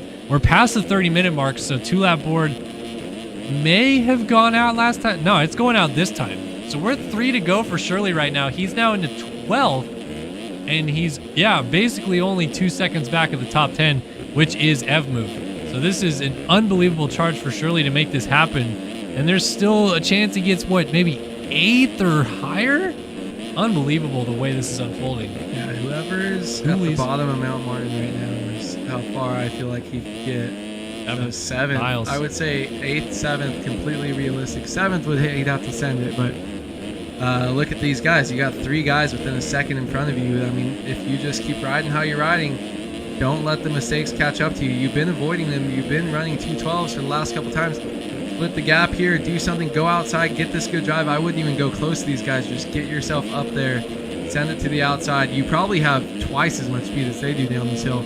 So I doubt it's even going to be an issue. There's one more rider there. He's going middle left side, trying to stay away. These guys are sending it down the inside. Look at that getting sketchy. He does hold it just like that into 10th place. And 2 more riders to go. So 8th place right in front of you. You can see that. And you still got 2 laps to go.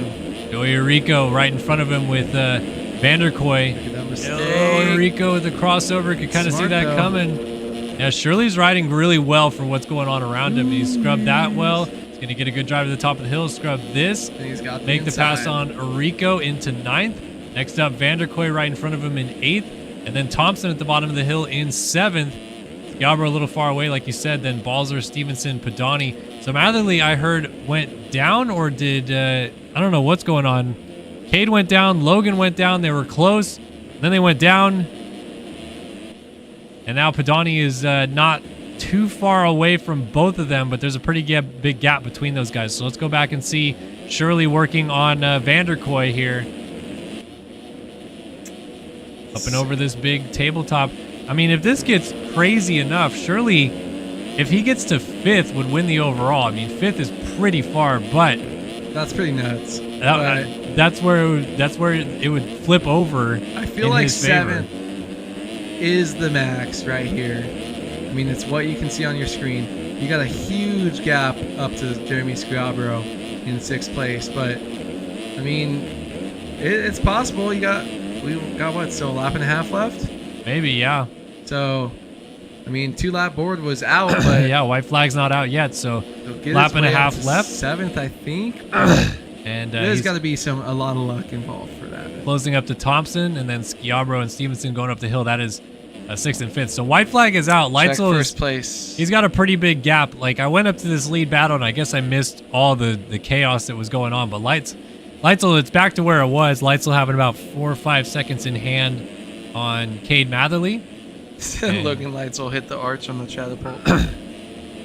I want to see the lead. There's a battle for the lead. We're at the lead, and there's no battle for the lead. I don't know what you guys are talking about, but it's Cade Matherly.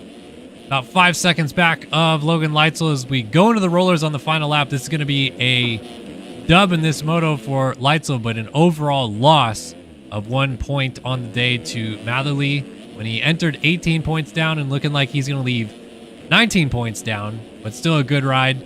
Another moto win. Just shows that he has the speed. He has the speed to be in this championship fight. Just needs to have better starts. Yeah, it almost feels like too little too late for Logan this year. After such a rough start to the season, he has come on and into his own towards the second half of the season getting started here. And it just, it's kind of a bummer when you see someone, you're like, damn, what if he could have been doing that all year? He could have made this 2-man race a 3-man race, but I mean, it's going to tighten up a little bit, but I think he's a little too far out from where we looked earlier, but 18 back. It'll be 19 back after this with 8 motos still to go. You never know. We're good. We're good. I was thinking 25 was my limit earlier, so we're good. I couldn't remember exactly who was there chasing the championship. It's going to be interesting to see too, because he might be, right in there very close to Seth Shirley in the points after this. He'll be in a battle for second, so it'll at least give him a little bit of something to chase there, instead of just kind of, I'm sitting back here, I'm the best of the next, and he's able to kind of throw it down and feel like I'm really in this thing. If Seth Shirley still feels like he's in the championship, why not Logan going for a back-to-back title performance in the 250 class? Absolutely. Well, Logan Leitzel is going to bring this thing down. It is going to be a breakthrough moto victory. Another one on the docket for Logan Leitzel. The defending champ wins 250 Moto 2 here at Millville. But the day will belong to this man. A 3-2 performance in a nutty afternoon of racing. Cade Matherly is your Millville Spring Creek Motocross winner in MX Simulator. Johnny Padani is going to tie him on points for the day. They will both leave here with 42 points, but the better second moto, of course, is the tiebreaker, and that better second moto is going to Cade Matherly. So Matherly with the win. There's Balzer 4th, Stevenson 5th, Schiabro 6th, and Shirley, man, give him credit. He got to 7th and is not that far off of Schiabro in 6th now either. Give him another lap or two and things could have gotten interesting for this overall. But on the day, it is going to be, it's like Balzer crossing there in 4th now. Stevenson will finish up a 4-5 day. Really solid effort for Stevenson. And Schiabro come through and finish up in 6th in this one. Shirley will pick up a 7th place result right here, which is good enough for 14 points, I believe. And with Matherly finishing 2nd, that's a 8-point swing in the championship. So Shirley goes from tied in the coming into the moto to now 8 points down, leaving this one. So not terrible, but certainly not what he was hoping for. Race Cobble, Lucas Brune, McLaughlin, Vanderquin's up 12th, Niles 13th, Helquist 14th, Evan Holt 15th, Andonia Escura 16th, Braden Tharp 17th, Caden Speck 18th, Alex Zellner 19th, and Cash Woods will get the final points paying position. He's got a lot of time back to Trent Adams, Tyler Nichols, Brandon Walther, Ryan Shousey, to name a few. And that is 250 Moto 2 done and dusted. Matherly with the overall. It's kind of crazy that Seth Shirley was able to make it up that far. That, oh yeah, this guy's back in 35th, and it's like 10 minutes into the moto, and he's going to eventually come up to 7th. Just shows you how kind of fast that this top group of riders are, even when they're on their game. Seth Shirley didn't even get it together for the first, 15 minutes of the moto, it felt like, and he was able to finally bring it back, start dropping the hammer. Didn't run lap times close to the top guys, but he was pretty much the next best guy after that top 4 group as far as lap times, and just took him too long to put it together and come back up. He holds on. There was a switch inside the top 5 or 6, I do think, with cuts, if I recall. Something moved. Top 10. I am. Looks like, whoa, geez. Okay, so we go from Holt in 15th to Tharp now gets 17th instead of 16th. Speck gets 20th instead of 17th. And then Escura gets 16th instead of 18th. Zellner goes from 19th to 18th. Cash Woods goes from 20th to 19th. Those are all barely points paying positions too. I just saw so much stuff shift. I was like, what just happened? But it is Leitzel with the win in the moto. He goes 6-1 on the day, but Matherly's 3-2 beats Padani's 2-3 versus a 1-7 out of Seth Shirley. I think your podium is going to be Matherly, Padani, Leitzel, though, at the end of all of that. And that sets us up for what I believe is going to be the final moto of the night. Hopefully, we either cancel it or get it off because it's getting late. So we'll see if we run it with the server issues and all. After being freezing cold earlier, now I need the blanket. Is it really? You're too cold now? Yeah, well, I've got my socks off. My toes are cold. Unbelievable. It's good. Well, I had the fan on me. No, it's awesome now. I mean, this is how we have to survive the summer streams, and I'm all here for it. All right. Tub streams.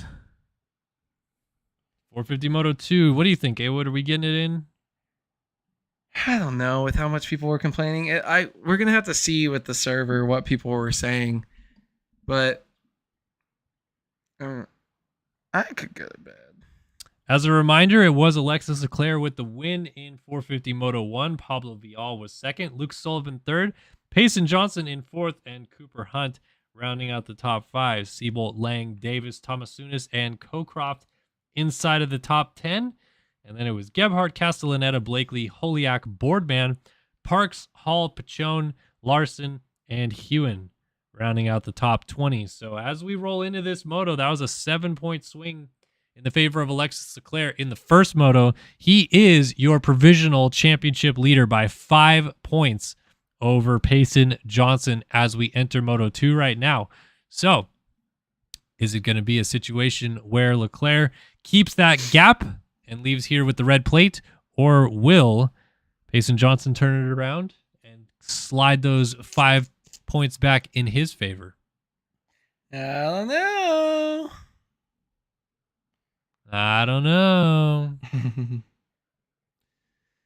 All right. Columbia. Moto 2 in the 450 class coming up. Soft. Someone called me soft. I know, man. You getting called out here, dude. Cold, dude. You got a blankie? I did have to get his blankie. Came in clutch. I had If you're too cold, you could turn the fan off. No, I'm good. I'm keeping it for you. I'm fine. I'm fine. The whole time I said I was good. I'm fine. Oh my gosh. We're good. This blanket's really soft. Love like a nice throw blanket.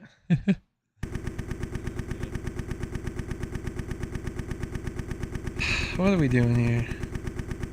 We are finally back in the server. Still don't really know the plan, if there is one.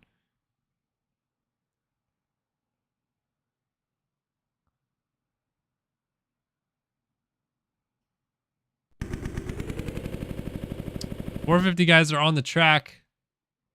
Not seeing anything in chat suggesting otherwise. As Lang and Caleb Hall hang out together in the first turn. Johnson will, of course, run the red plate in this moto because he entered the day as the championship leader, even though we do know at the moment he is not in the championship lead. They pay individual points per moto. We're about to see. We're about to find out what happens here in this moto. And can Johnson continue to hold it, or will we see some more shenanigans? Whole shot pick. I was thinking about that right now. Claire let me down the first moto, so I'm not picking him. I'll pick him. Okay. I got Leclerc. Keep clicking. I gotta see their names, and they gotta speak to me. Okay. I mean, we know Hubbard's an animal, but he wasn't that good. Luke Sullivan got a great jump. I felt like he should have got it. Braden Castaneda was right behind him as well.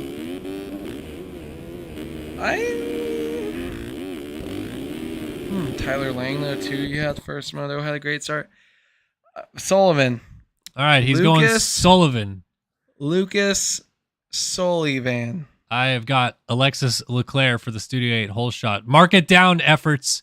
Mark it down. Mark it down. You didn't even have to guess a hole shot pick last week, and you got $5 and you're on pole.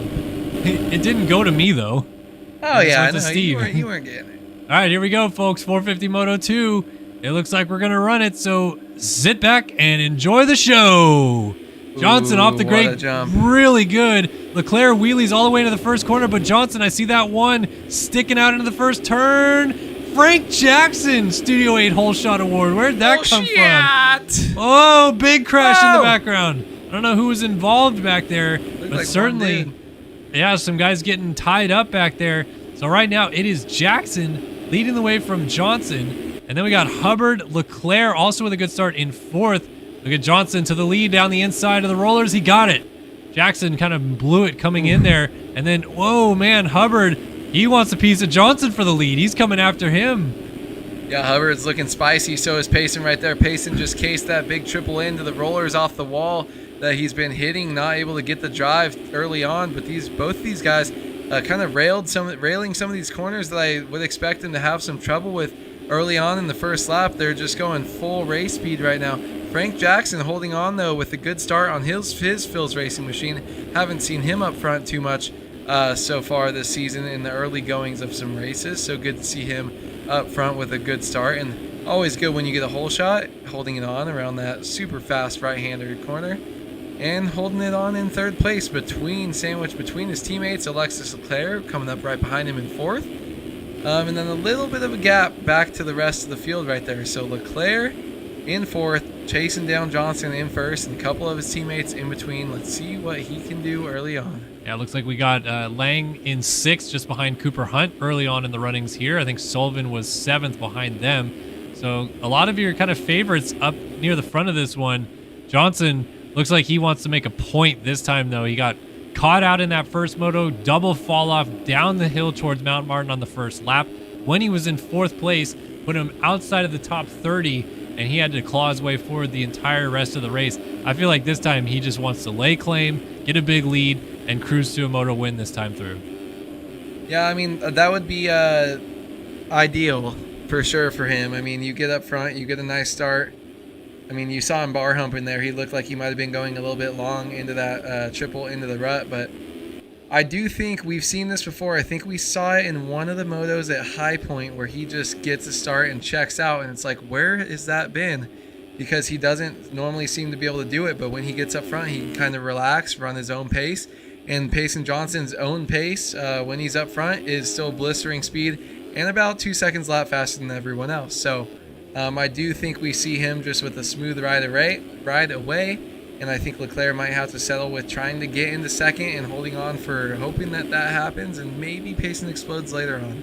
Man, I feel like Johnson, for as fast as he's going, looks a little loose to me, a little out of control in some spots. Hopefully that doesn't come up to bite him. We know he's always a little bit fast and loose, but particularly a couple of those sections right there looked like he was just getting offline.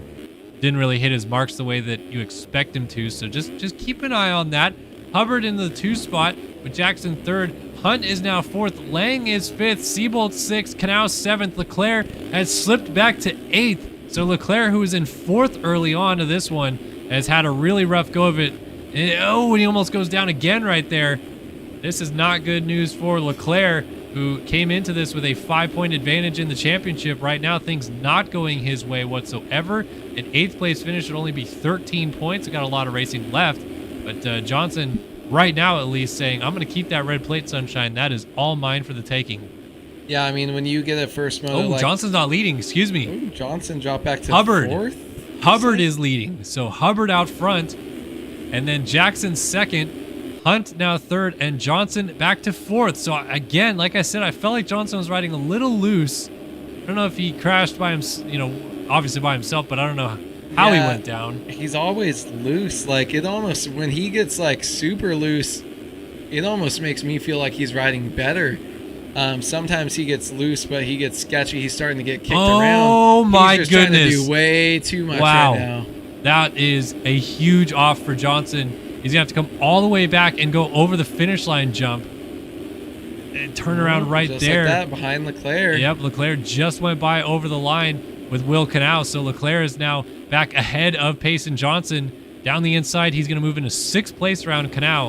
And now Johnson has to catch and pass Leclerc when he had ample opportunity to just get away in this race. So we have got a really mixed bag out front right now. It is Jacob Hubbard leading here at Millville. He just slid out, though, lost a ton of time. Here comes his teammate Frank Jackson, and Jackson's going to take over the race lead. Second time he's been in the lead so far this race after that amazing hole shot. Just out dragging Payson. Now he finds himself back up front. He's been riding really good so far. We're only 5 minutes into this race so far, but he's looked good. He's looked spicy. He looks fast, and he looks very competitive. He's definitely charging like he's comfortable. You can tell sometimes when people are riding up front, they're riding a little bit over his head. Frank Jackson does not look like he's doing that. I don't know if he can do it for 35 minutes, but as far as right now, he's definitely getting himself off to a good start here. And you want to put in a good early 15 minutes and get yourself away from the rest of the pack. That's what he's trying to do here. Both these riders going to the far right side on this downhill.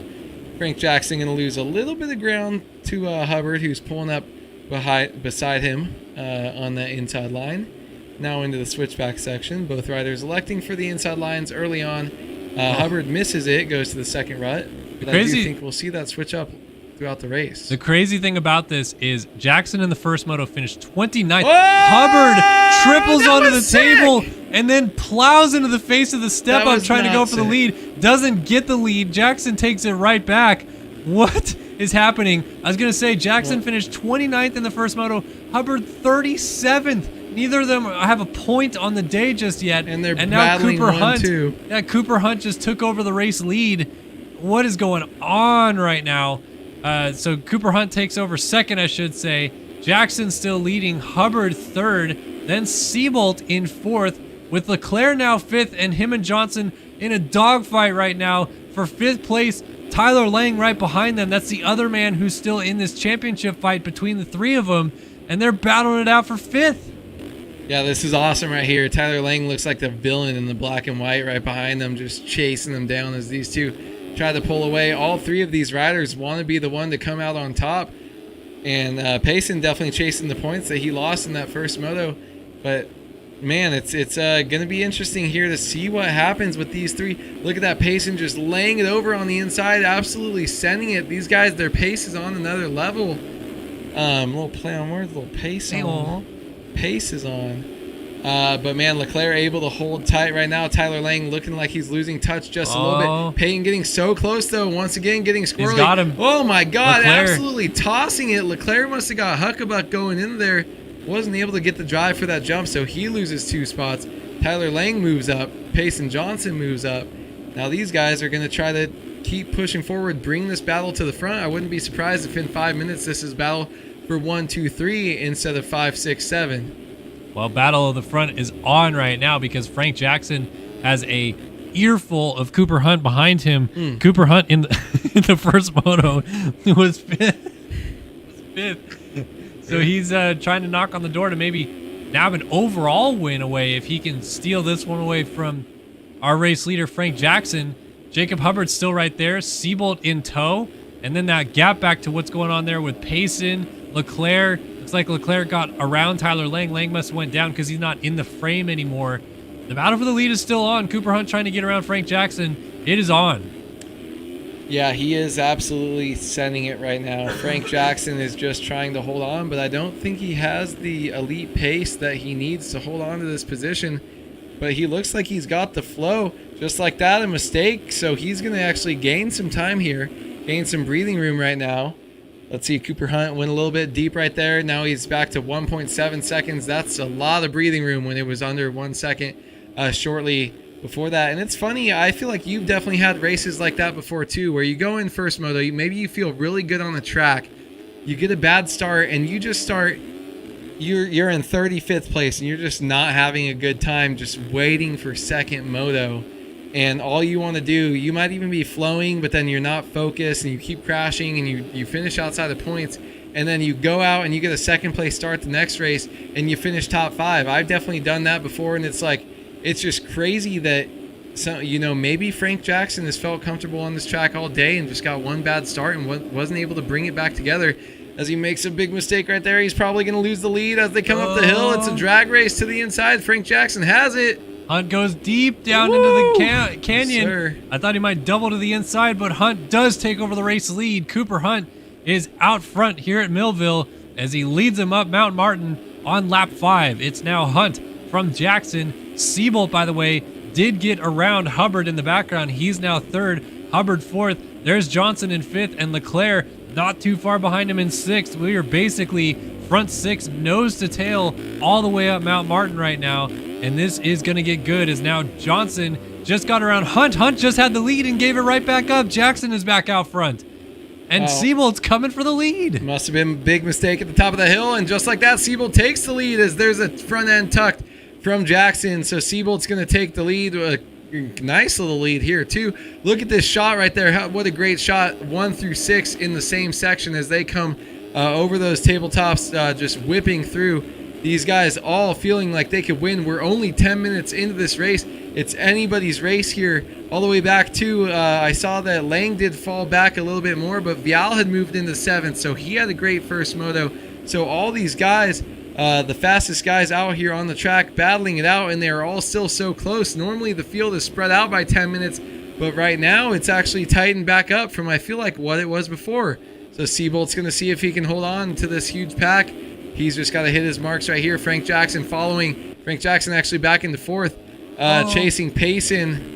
Who's in front of Johnson? That is Hubbard. Yeah, it's Hubbard. Johnson just got into the mix of this. Phil's. Oh, Johnson. I thought he was going down. Yeah. And he's got this inside line on Hubbard. Let's see if he makes it work. He does. He rips that inside rut clean.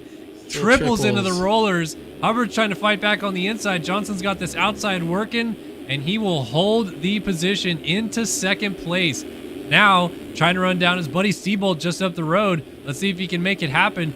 Meanwhile, back behind this, Cooper Hunt is dealing with Leclerc. So we got district versus Phils right now. 3 Phils riders, 2 district designs riders. in Johnson and Hunt. And then obviously our race leader, a little bit different out there, Seabolt. Oh, well, Seabolt's down. So Seabolt is down, and his entire freight train is going to go by. Leclerc through and into 5th now. And our new leader, once again, Payson Johnson at the front of the field at the top of the hill. Yeah, Seabolt doing his best caboose impression now, bringing in the back of the train. That's 1 through 7. No, 6. 1 through 6 that's up here, still within 6 seconds of the lead, so Payson Johnson does take it over. But we saw how loose he was earlier at the start of this race. If he keeps his looseness and his ability to make mistakes, which you know is kind of always there, could definitely be seeing something happen here. So going to be interesting to see. Right now he is checking out away from these guys a little bit here, as you see him through the last couple sections, gaining some time on the rest of the field, but anything can happen. We'll keep an eye on Payson, see how long he can hold on to this. 20 minutes, 18 minutes plus 2 laps to go. Payson Johnson out front. That is not what the rest of these guys want to see. Definitely not. And he was loose early, but somehow he figured out how to make it loose and fast again. Had a lot of weird crashes in the first couple laps of this race. Now he's back to charging and in full charge mode. 2:05.1 last time by. So fast around this Millville circuit. And Leclerc is now up into 2nd, by the way. He has gotten around his teammates. Jackson and Hubbard have both slipped back. Hubbard is now 6th. And Seabolt 5th. Jackson 4th, right behind Cooper Hunt, who is now into 3rd. But Leclerc is into 2nd. So this is overall win territory for Leclerc with a 1-2 performance today. Obviously, Johnson with the first moto 4th. Can't beat Leclerc with a 4-1 versus a 1-2, but there's still guys close to Leclerc, so this is far from over for Leclerc having to deal with the pressure from behind. Right now, though, our championship guy is 1-2 on the track. Yeah, and the good thing about that is if Leclerc is winning an overall and it's not a tie, it's still points gained in the championship. So that's what he needs to be focused on here. Slowly chipping away, getting that red plate, and holding on to this championship. You don't have to beat him in every single moto. You just have to capitalize on the ones where he makes the mistakes, and that's what he did in the first race so far today. And what he can do here is just finish 2nd place and kind of go into the next round with some confidence there. Cooper Hunt and Frank Jackson would like to have something to say about that, as this race is far from over, and those guys are not too far behind him, as you see right there. Just chasing him. Wow, brain. Hunt down that hill has been insane coming down. We've seen him in both motos. He's just charging, likes to leave the brakes on for very, very late. Makes me kind of nervous. Definitely something I would not be comfortable doing down Mount Martin, but Cooper Hunt's making it look real easy as Leclerc just ahead of him up the road. By the way, Seabolt did get around Frank Jackson. He is now back into the 4th spot, but Jackson hanging tough right here, still in the 2:11s every single lap. And if we go a little bit further behind that, Hubbard's still in 6th. He has Lang closing up behind him. So our front 6, actually front 8 riders, I should say, with Vial now moving into 8th. Pretty close together still. It's really anybody's race as we hit the halfway point here, just past 15 minutes. It's about 15 minutes and 2 laps still to go. And we got a rider down on the inside of the track right there. I was just going the other way on the catapult that I saw. A dot stationary. But Leclerc's got this down to 2 seconds on Johnson. I don't know if Johnson had a big mistake somewhere or even a slide out. But right now, keep an eye on this. 2:06.5, 2:05.1 last time by. Johnson is going faster than Leclerc, but Leclerc's upped his pace, man. He is trying to close this gap down. Yeah, he is. You can tell he means business, and he really wants to try to make a statement here. He doesn't want to just win the overall. He wants to win it 1-1. He wants to pull as many points on Payson as possible. He's absolutely sending it, but the scary thing is he is still losing time here. 2:06.5, his last lap and his best lap of the race, but that time at the bottom left, you see on his pit board, 3.6, now 3.7. He is slowly losing time to Payson, who is pulling away. Just like that, gains a little bit of time, 2.8. So these guys are yo-yoing, making maybe a couple mistakes here and there. It's going to be crazy to see what happens. And, what I want to see is I need to see video evidence of the 2:01.5 from Payson Johnson, because these guys have gotten nowhere close. There were 2:04s in qualifying, so I feel like, yes, there was creative lines, probably like we saw Hubbard hit. Also, maybe a little sneaky illegal stuff going on, but... What? Come on. What? Listen, If you ain't cheating, you ain't trying. I just want to see what a 2015 looks like. I do actually want to see it really bad. I need Maybe to see. he lays it down right now. Let's just see it. If you don't drop a 202 flat, come on, Payson. I need to see some video. Someone's got to have the demo. And put it on the crossbar already. Come Get on. me video footage. Let's see it. All What right. if we look up and 206.4, 211 flat for Johnson, 2.6 seconds between them. Go fast. Props to Cooper Hunt's just doing 208s and hanging close, but it's starting to feel a little bit like this breakaway between our two title combatants is going to be the fight to watch in this one. And really what it boils down to is obviously Leclerc was the consistent one of the two of them in the first moto. Leclerc is riding really hard to stay close to Johnson right now. But if he stays close at all, Johnson might be forced into some errors like that. And if you force Johnson into some errors, maybe there is crashing available right there for Leclerc to take advantage of. I think that's why we're seeing Leclerc push as hard as we're seeing him push right now. He wants to not let Johnson get comfortable out front. He wants to keep that pressure on and make sure that he has to think about him behind him.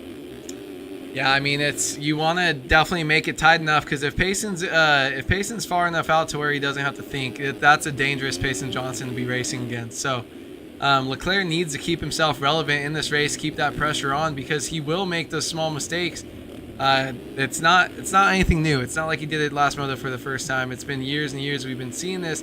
He can normally just hold it on. That last time, he was able to hold it on coming into the sand rollers just by getting on the gas a little bit more. Brought the bike right back under him. But Payson Johnson, man, he is probably he's the best in the world at going fast in this game right now. He's the best in the world at crashing, and he's the best in the world at bringing back falls, because you see him save so many things that are just ridiculous that should not be saved by normal humans. So I mean, it's just crazy the things that he can do on a bike in this game. Just like that, Leclerc is also an animal. Dude, he's railing these corners flying right now. Those sidewinder sections, switchbacks, he is absolutely laying into the corners, gaining time on Payson Johnson. And guess what? The fastest man on the planet that we just talked about, he's not even leading the points because Leclerc is, and he's catching him right now. So Leclerc is an animal. It is unbelievable how fast both of them are going. The gap that they're putting on it, 205 flat, 206.9 for Johnson. Leclerc just reset the fastest lap of the race with a 205, and he's still absolutely sending it into these corners. They just put 8 seconds on Cooper Hunt in like 2 laps. Unbelievable speed that they're putting down right now. And is this going to come to blows or what? I can't quite tell if this is Leclerc just feeling it, if he feels that he needs to put this pressure on Payson, if Johnson's going to be able to respond. I don't know. This is going to be really fun because it's not often we get to see two guys in this game at the pinnacle of the game on their best form actually pushing each other to this degree. This is going to be a really fun race. I'm sitting back and kind of just enjoying it a little bit myself. Yeah, I mean, this is basically... It's the best that we can hope for. 20 minutes into a national, you're at Millville, one of the best tracks on the circuit. You have the best two in the world, and just like that, Leclerc loses his front end over the rut, hits his head, goes cartwheeling. Gonna get going before Hunt gets there, and Hunt just went down in the same spot. Oh my God. Just crashed almost the exact same way. So that's Seabolt going by, and Lang goes by. So Hunt picks it up in 5th spot now, but just when we thought that battle was materializing, Leclerc now has a gap ahead of him of 10 seconds. I mean, points will stay the same between these two, but the crazy thing is, it's like I just wanted to see mano-a-mano, these two guys, the best, honestly, some of the best to ever do it, just racing each other 20 minutes into a moto, and one little mistake like that, I guess we can see it. Payson has a mistake just like that. Wow. Comes out of the corner, doesn't roll on the throttle. You need to on the 450s in these sharp corners. Gets on the gas too hard, loops out like Larry. Just like that, Leclerc is right on his rear wheel. Not Larry the Lobster, that's Payson Johnson. And just like that, we have a race. Mano-a-mano. Get these dudes sending it 35 minutes into the moto. Battle to the death. That's what we're here for. Oh, here Back we go. Up, and here we go. They are resetting 1 second gap. And let's drop the hammer. Oh, nothing between them as Leclerc almost jumps off the inside of the track right there. And looks like Johnson got that jump into the corner a little bit cleaner, just enough to open up a slight advantage once again. It's crazy that that's what we look for. Yeah. Like, oh, he landed in the rut perfectly where he landed 4th wide. Leclerc had to shift to 3rd for a second. Meanwhile, you and I are like, I hope I land in the rut Yeah, as I take I hope off. I don't land flat. Oh, weird. I hit a SpongeBob. Oh, I landed in the berm. All right. So through the rollers we Oh, my go. goodness. Johnson just on top of him, blows the rut. Pushing. Leclerc's going to get that rut clean. Pushing Doesn't get it P. as smooth as he could have, though. So that's going to help Johnson's case just a little bit, but Leclerc goes 3-3 through it. Very nicely done. Oh, just nothing between these two with 7.5 minutes left to go in this race. Leclerc gets that corner clean this time. Johnson scrubs it down. Leclerc doesn't really scrub it all. Oh, Oppo Shorts kind of got the, crossed up. Yeah, shorts the catapult a little bit. So Johnson going to stretch it back out ever so slightly again. This is not for the overall, but this just feels like it has so much more meaning in this championship, this battle for the win here. Yeah, I mean, this is kind of it feels like one of the first times we've seen, at least in a while, these two going head to head. They're just dropping everyone, just laying it all on the line. And it's these two head to head. What can I do? This is kind of a moto, dare I say it, Blake Baggett breaking Tomac, or is he gonna break That him? really you know? lasted a long time. Yeah, if you about 6 days. But it's like, this is one of the races though. I feel like it's a confident booster, and you can break a guy and be like, yeah, we just went at it. And I just kind of showed him like, nah, dude, I'm faster than you, because we don't really get these late in the moto one-on-one races, you know. I mean, I know there's a, 2.5 second gap probably, but it's like, that's nothing for these guys. It's all about just who can lay down the heaters, who can be more consistent. And these guys are doing it. And I actually think Leclerc might have gone down. No, he's still there. Oh, okay. The problem with Didn't see the green. the problem with a 2-second gap between these two really is they're both going so fast. It's like a small bobble is massive. It's not like obviously they might crash, but even if they swap and go off the track, they're going off the track so far, because to even save it, they have to stand it up and go straight for a long time because they're going that fast. So that's why, 2 seconds doesn't feel like anything, man. Like these guys, it just one mistake is so huge. Ooh. Like that right there, Leclerc mistake, and now it opens out to almost 5 seconds as they go through the rollers right now. Yeah, exactly. It'll be 5 by the time he gets to the end of the section, and hopefully Leclerc can start to reel it back in. He's got to settle down and start kind of hitting his marks again. He's been making too many small mistakes here, and when you're chasing, you want to be the one forcing him to make mistakes. Now you gave him some breathing room, so Payson might be able to actually settle down a little bit and not have to push so hard. So we've seen Leclerc make a mistake right there. He's doing all right now, sending that pretty deep, but he's got it a little bit smoother nowadays. But man, these guys have just dropped the rest of the field right now. They are putting on an absolute clinic and showing why they are the best too. Basically in this game for the past couple of years. It honestly, to me, watching these two battle a little Besides bit, Braden Carter. and like I don't, not trying to disrespect Tyson in saying this, but it reminds me a little bit of Stu versus RC. Like Leclerc is the RC of this game. Like he has the most wins of anybody. He has the most championships basically of anybody. And then Johnson is this Wreckers or checkers, up and coming crasher win, like you say, type of guy, trying to not necessarily dethrone the GOAT because he's already done it, but the battles are similar in that regard, that you have like the witty veteran style of Leclerc, even as fast as it is, and then just the absolute insane speed out of Johnson. It feels very 05 to 07 RC and Stu to me. Yeah, I agree. It's not like changing of the guard, but it's fun to see two different racing styles. I think that's the best part about it, going at it and what wins championships. We've never said finish. Yeah, Leclerc down, loses a lot of time, still not second. It's like, what wins championships? What are you gonna bet on? What's your kind of play style? It's like, are you gonna be full send but it might crash, basically, Stu, or are you gonna be, I'm gonna be really fast but I'm gonna be super into my suspension and trying to hit my marks, and I'm not gonna throw style and throw scrubs. That's how Leclerc was, and it's just kind of meticulous ways, 2 ways to get to the same finish line. So it's cool to see people play the game a different way. It's like that with I guess every sport has different styles, that you can do to get the same result. You can win a Super Bowl by being flashy and running the ball, or you can just throw bombs and be, boring like a Brady or a. Throwing bombs isn't flashy. I feel like Josh Allen freaking running like Lamar Jackson. That's the type of flashy stuff there. But all right. dropping back. All right. Dropping back, throwing 60-yard passes. Wait a minute. Did Johnson just go down? This gap is well down from what it was. It was like 13 seconds. We're looking at 3.5 now, a little under 4 seconds. So a 2:19 from Leclerc the lap before where he lost it all. And let's see, we're going to have to see what Payson is coming back where he gave it all back. These guys have exchanged their fair share of crashes and yet still lead this moto. 3 seconds in it with just 2.5 minutes and 2 laps left to go. What is going to happen? Is Leclerc going to finally get to him, or is Johnson just going to stay that far enough away to never really let him get close? Yeah, I don't know. He dropped a second since the bottom of Mount Martin. Leclerc looks like he's feeling it. Look how freaking rough this track is in and out of these bumps. These guys are they're some of the most pinpoint accurate riders in rough and ruts that we see. You could see how much Leclerc is struggling, trying to push the envelope to get on that, not the jagged edge, but the smooth edge. He wants to find that super fine line where he can go faster. And man, he is pushing right now. 2.5 seconds. He drops to 2:06.4. 2:17.0, just like that. We have a race again, ladies and gentlemen. 28 minutes in.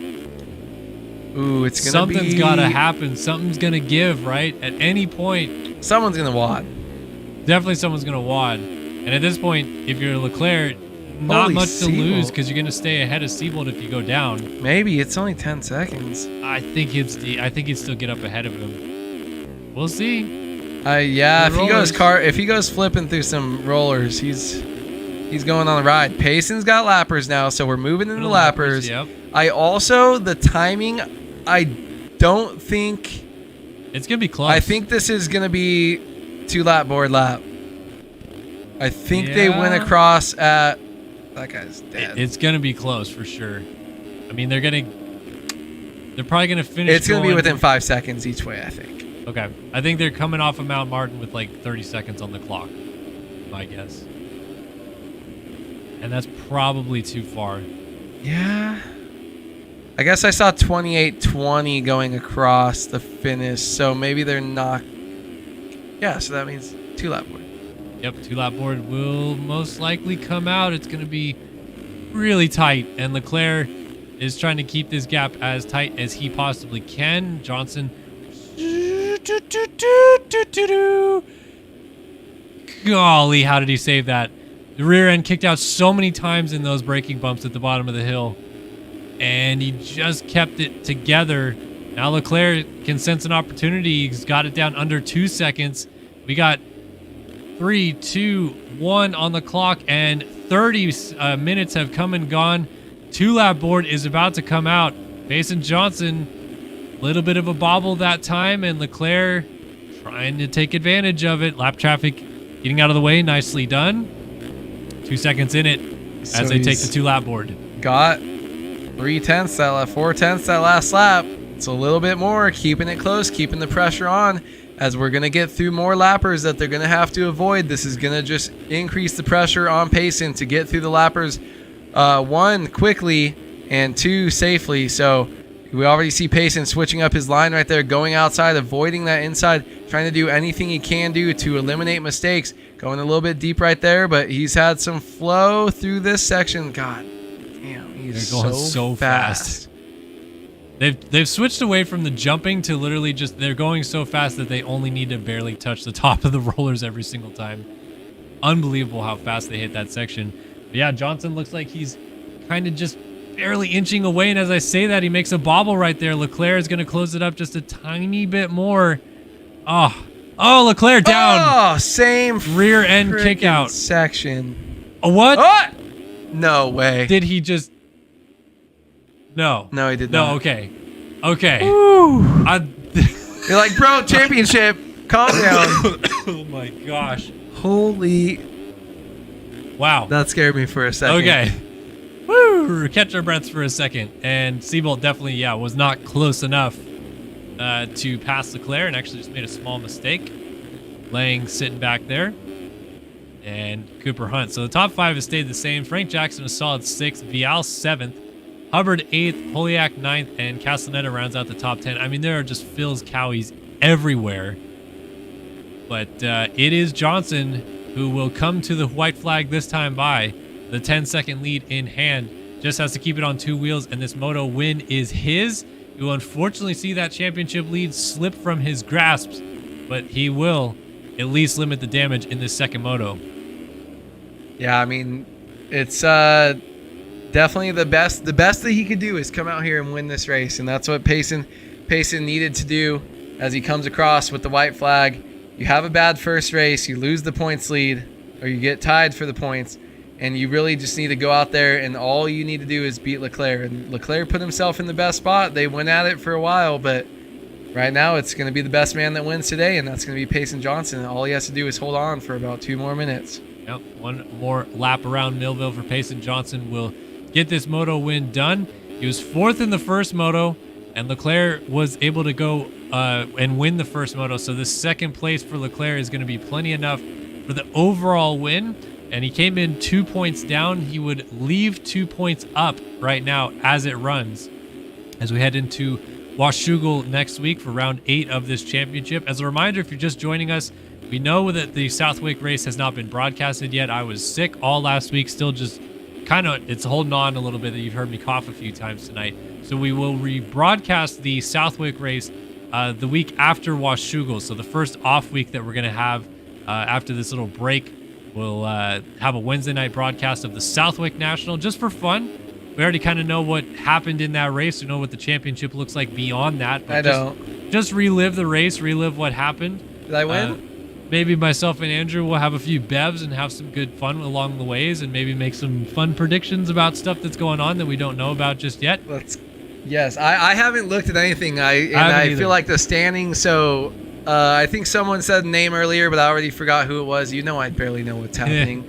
So I'm really excited for hopefully a rebroadcast of Southwick sometime, and it's going to be loose and it's going to be fun, and we're still going to have no idea what happened, because as long as you guys don't ruin it for us, we're not going to know, and it's going to be like we're watching the race live. I almost thought we were going to do 2 today. I wish I didn't have a doctor's appointment today, or else I would have doubled it up with you. I couldn't have done 2. My voice is getting pretty toast right now. I would have just sent it and just told stories about Southwick 2013. It's cool. Man. All right, folks, here we go. One final turn left in this race.